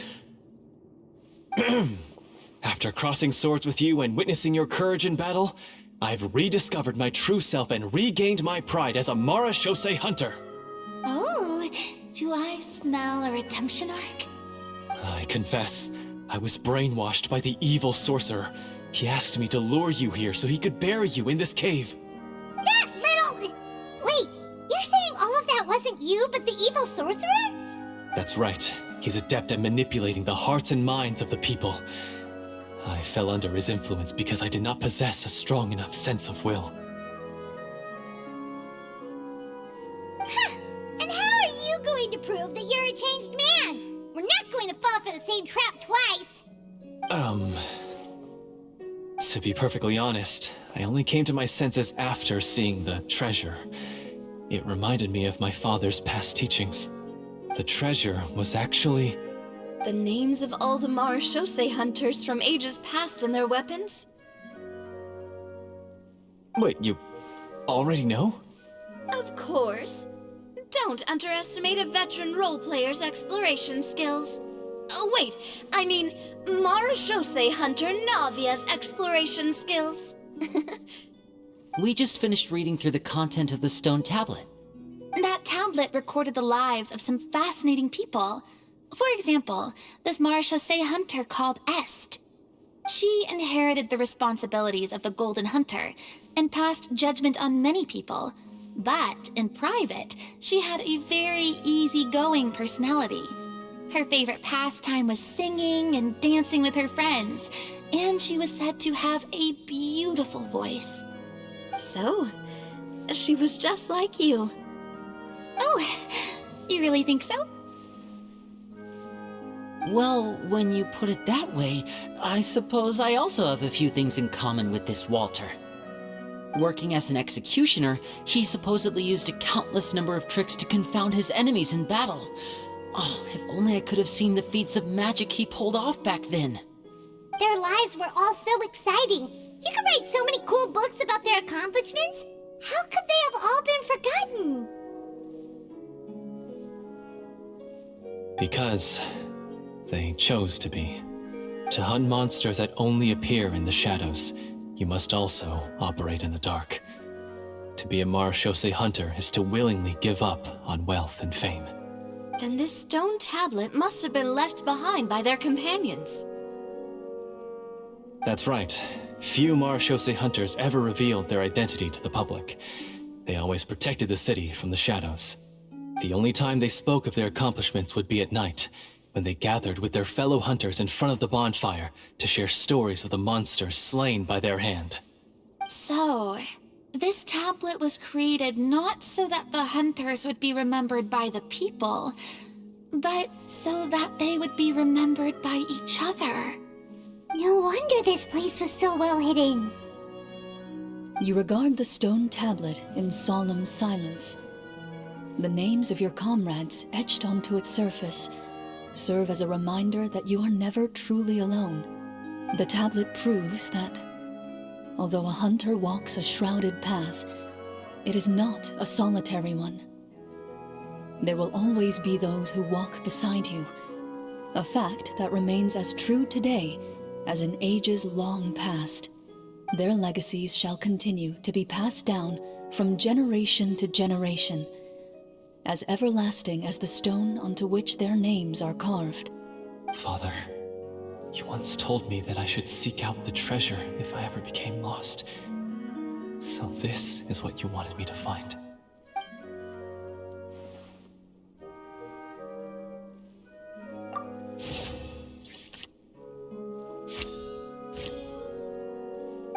His eyes are sincere, and his words ring true.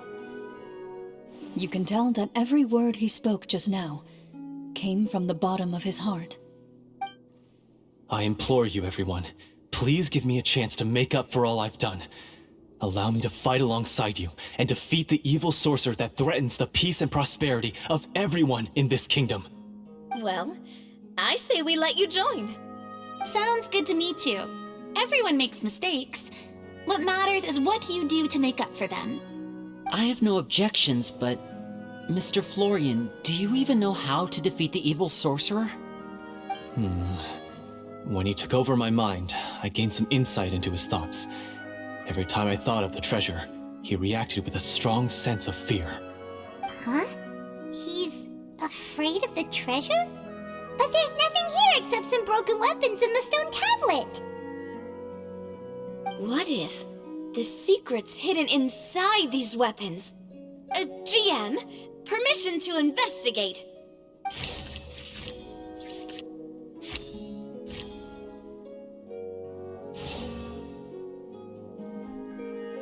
At first glance, the weapons appear absolutely ordinary. But as you observe them, you notice a faint energy emanating from within. These blades have slain countless monsters. Though it's been a long time since they were used in battle, their edges remain sharp, as if they're simply waiting for the next worthy hunter to carry on their legacy. So basically, take these with us, right? I'll take this weapon, since it used to belong to Est. Maybe it'll find comfort in being held by someone who appreciates the arts. Ah, good idea. I'll take Mr. Walter's bow then, from one archer magician to another.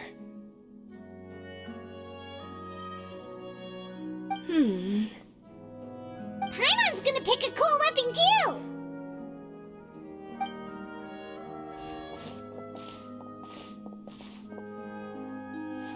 As you grip your weapons, you can almost feel the will of past hunters coursing through your being.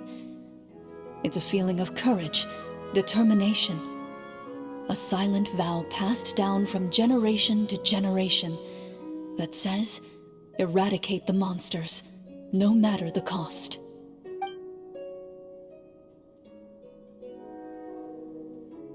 Mr. Florian, do you know where to find the evil sorcerer? I was able to see his surroundings when our minds were connected.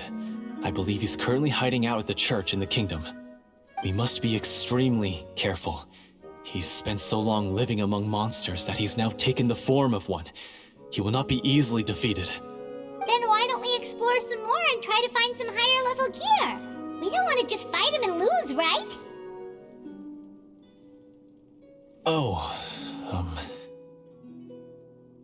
No, we have to strike now. He was greatly weakened when I managed to break out of his control. If we let him rest, he might have time to escape. I agree with Mr. Florian. We've got to act while we have the advantage. Don't forget, the people of the capital are counting on us. Yeah, now that we've got a plan, there's no point in waiting. The longer this drags on, the worse it will be for everybody. Yes, that's what's called...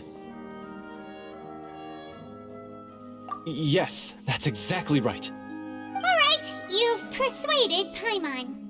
Mr. Florian, please, lead the way. Of course. Follow me.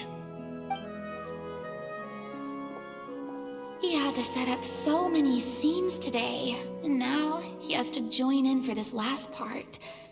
I really don't envy his job. Finally, you decide to slay the evil sorcerer and bring peace back to the kingdom once and for all. As you walk away, you feel the gaze of the stone tablet at your back, as if all the hunters of the past are wishing you success in the battle ahead and awaiting your triumphant return.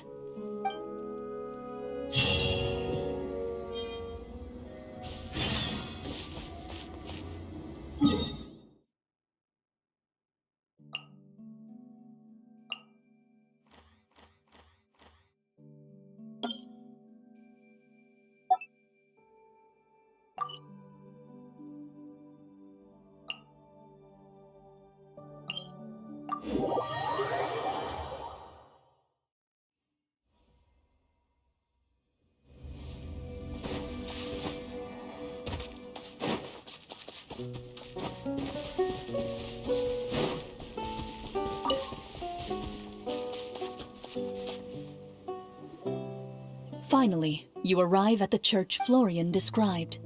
As you approach, an ominous aura surrounds you.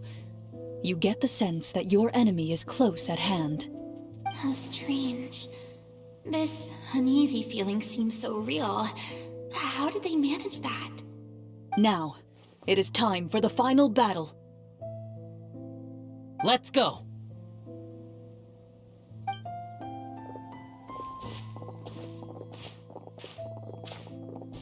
Florian, wait.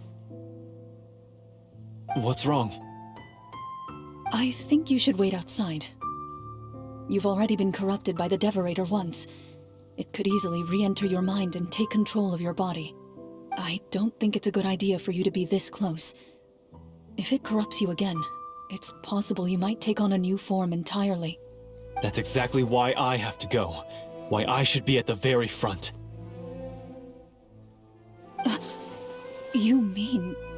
Yes. I intend to lure it into my body. That's too risky. If things get out of hand, I might have to kill you. Do you understand how dangerous this is? I understand, but if I do this, you'll have a clear and visible target. The Devorator will have a hard time passing up a chance to enter a body it knows how to control. You won't have to worry about any of your friends being taken over. You're not like me, Miss Klorand. You're a just and powerful Marechaussee hunter. The monster broke free due to my error. It's only right that I shoulder the responsibility for its destruction. This is... something that I have to do. Consider it a duel to restore my honor. My only request is that you give it your all.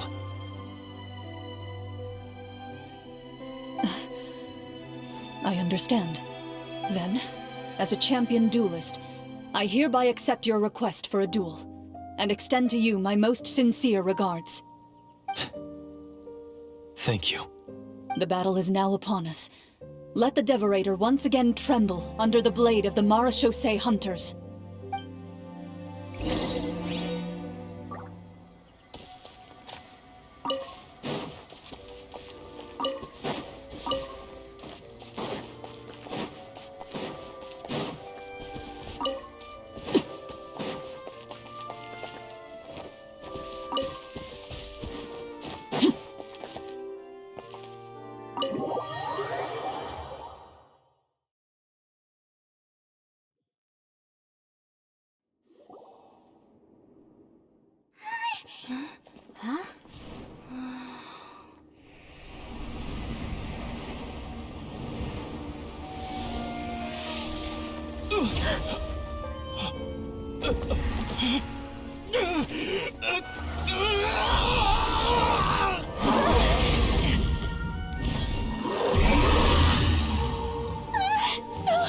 So lifelike!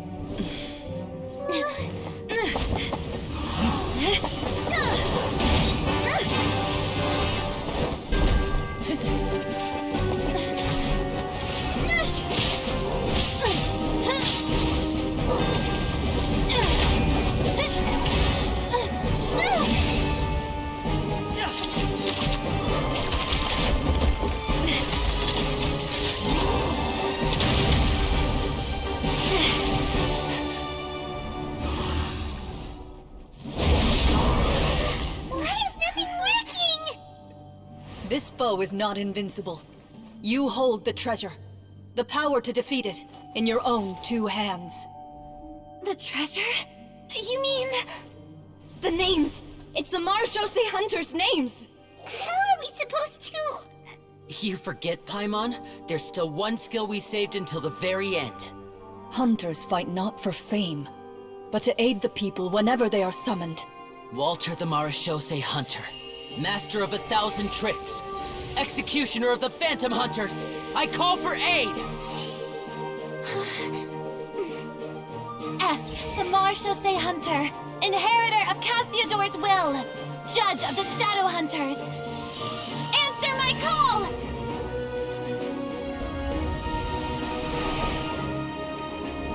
Petronia, protector of justice and order. The hunter I respect the most. Thank you for saving my friend, the best one I'll ever know. Please, lend us your strength!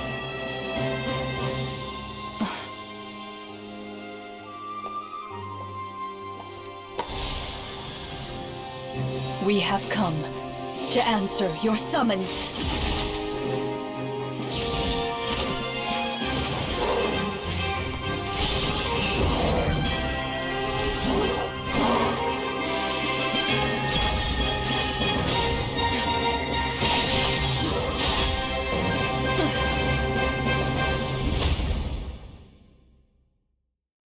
And so, the monsters were eradicated, and the sorcerer was defeated. Peace soon returned to the capital. Those in the court, manipulated by the sorcerer, also recognized the errors of their ways. Some remembered the names of the heroes who saved their kingdom, but others simply continued their lives none the wiser. Such is the story of the Marechaussee Hunters. They pursue the phantoms in the darkness and exterminate all who pose a threat. They will always protect the city and those within it, even should all memory of their accomplishments be forgotten by the very people they serve. I am assuming we've finally reached the end of the script. Yes, you've reached one of the better endings. It's a pretty solid story overall. I thought it was just an ordinary adventure at first, but the further we got into it, the more impressed I became with the production and the plot. That final battle especially! All the effects were super realistic. Oh, right. Yeah, totally. That's a really good point. I never expected the weapons we picked up from that vault would have that kind of effect. Yeah, mine nearly scared the daylights out of me when it started glowing. I took a good look at it after we got out, but I don't think it ever lit up again. Oh, we should probably give these props back, right? I'll just leave mine here. Did you have a good time? Of course! Let me know if another script like this comes around. Sure, no problem. Then I'll head back for now.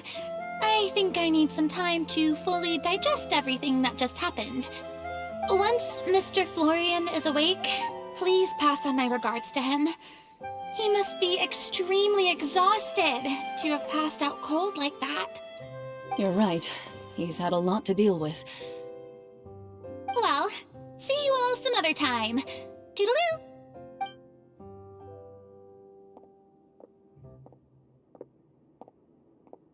Okay, so, can I ask now, I think it should be fine, yeah. what in the world was going on back there? So you saw through all of that? That time in the cave when you told us to close our eyes, it'd be weirder if we didn't notice anything. I was dying of curiosity the entire time. I mean, you did a pretty bang-up job of pretending nothing had gone wrong. Farina actually looked like she thought all of it was planned. Guess none of us wanted to be the one to break the illusion. What are you all talking about? Oh, wait. Don't tell me Paimon never... No, this is all my fault. It's not too late to cover your ears. Here, Paimon, I'll do it for you. Bit late for that, don't you think? You're saying everything that happened back there wasn't actually part of the script? It's probably more accurate to say this was never a real scripted story to begin with. What?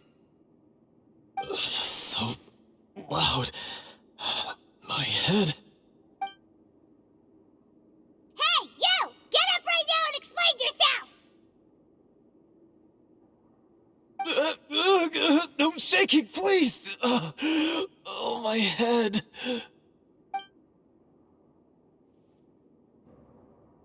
Did Paimon just hear that right? You guys made up that whole last part on the spot? It's not nice to lie to people, but Paimon's gotta admit, that was a really good story, Florian. Oh, and nice improvisation, Clorinde! Yeah, it was like watching a magician improvise a spectacular magic trick after forgetting an important prop. If Paimon knew something was wrong with that vault, she would have floated straight in the opposite direction. Everything was under control. As if you've ever described a situation as being out of control. I'm pretty sure any situation you consider to be easy to handle would scare a reasonable person half to death. Guess I'm just used to it. You must run into a lot of unexpected situations then. That explains why you're so good at coming up with things on the spot. As for you, Florian, I know there's no excuse for what I did. I'll turn myself into the guards at once, confess my crimes, and accept any punishment that comes my way. I would say you've already suffered more than enough. What? You may have been blinded by fame and fortune in the beginning, but your actions during the final battle had proven you to be a true marechaussee hunter. You'll be far more used to the city above ground than below. Your job as a hunter is more important. But... Of course, you'll still need to take the keys and pay a personal visit to the 2 hunters you wronged. Prepare to accept any terms they give you as well. Yes, of course. As far as I'm concerned, though, your showing in the duel was enough to prove your honor. Then I'll do exactly as you said.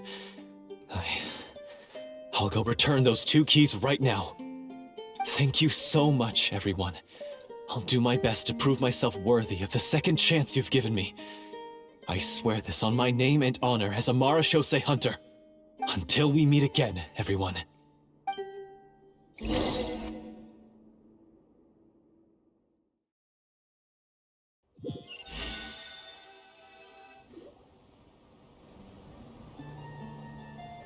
Speaking of marechaussee hunters, what should we do about the treasure in that cave? Leave it be. Are you sure? We could show it to people, make it so that the hunters are remembered. Don't you want that? No. Every name on that tablet made the same choice. All hunters know what the path entails. I am no exception. My identity as a marechaussee hunter is not something I need people to remember. I wish only to be recognized as a champion duelist. Nothing more. That's certainly very different from the path of a magician. Still, I admire your decision. Wait! Paimon just remembered something. If there were no special effects involved, why did our weapons begin to glow during the battle? That's because the marechaussee hunters of ages past would often imbue their weapons with special enchantments to suppress the monsters. Whenever a monster was nearby, their weapons would start to glow. Oh, so that's why they had an effect on that guy near the end. I really thought the summons were doing all the work. Well, I'm sure the summons were a part of it too. Oh? How so? This particular devorator probably hailed from the same era as the hunters we saw in the room. The names you recited all belonged to the bravest hunters. Countless monsters fell to their blades. That's likely why the devorator visibly reacted when you said them out loud. So the names held the power all along! Navia, everything you said during your summon. Huh? Oh, I meant what I said. I mean, it was true to my character, so yeah, I'm glad you heard it. Just don't make me repeat myself. It's embarrassing. I really appreciated those words. All right. Don't get all sentimental on me. Anyway, let's not talk about that anymore. I'm going to go on ahead. Don't fall too far behind now. She ran off! I should probably head back as well. This story was truly incredible. I might have to spend the whole night telling my siblings all about it. Goodbye.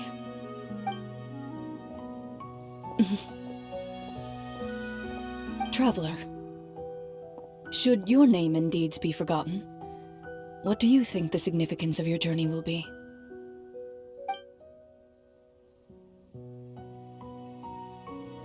I suppose the significance would be the journey itself and the world we helped create. There's still value in the time I shared with everyone here, in the things we were able to accomplish, even if no one remembers them. A great answer. I'll remember it. Me? The marechaussee hunter says nothing in response to that question. Perhaps her answer lies in her silence.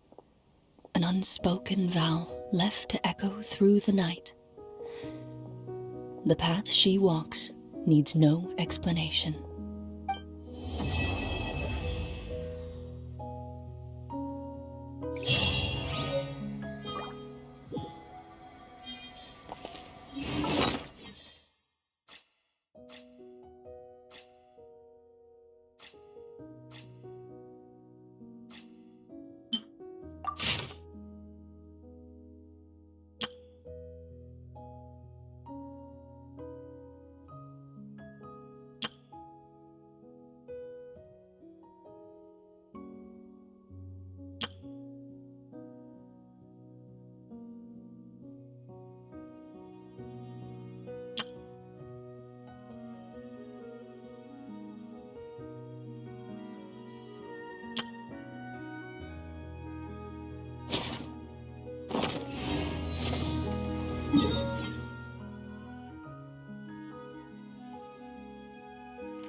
Shower me with praise!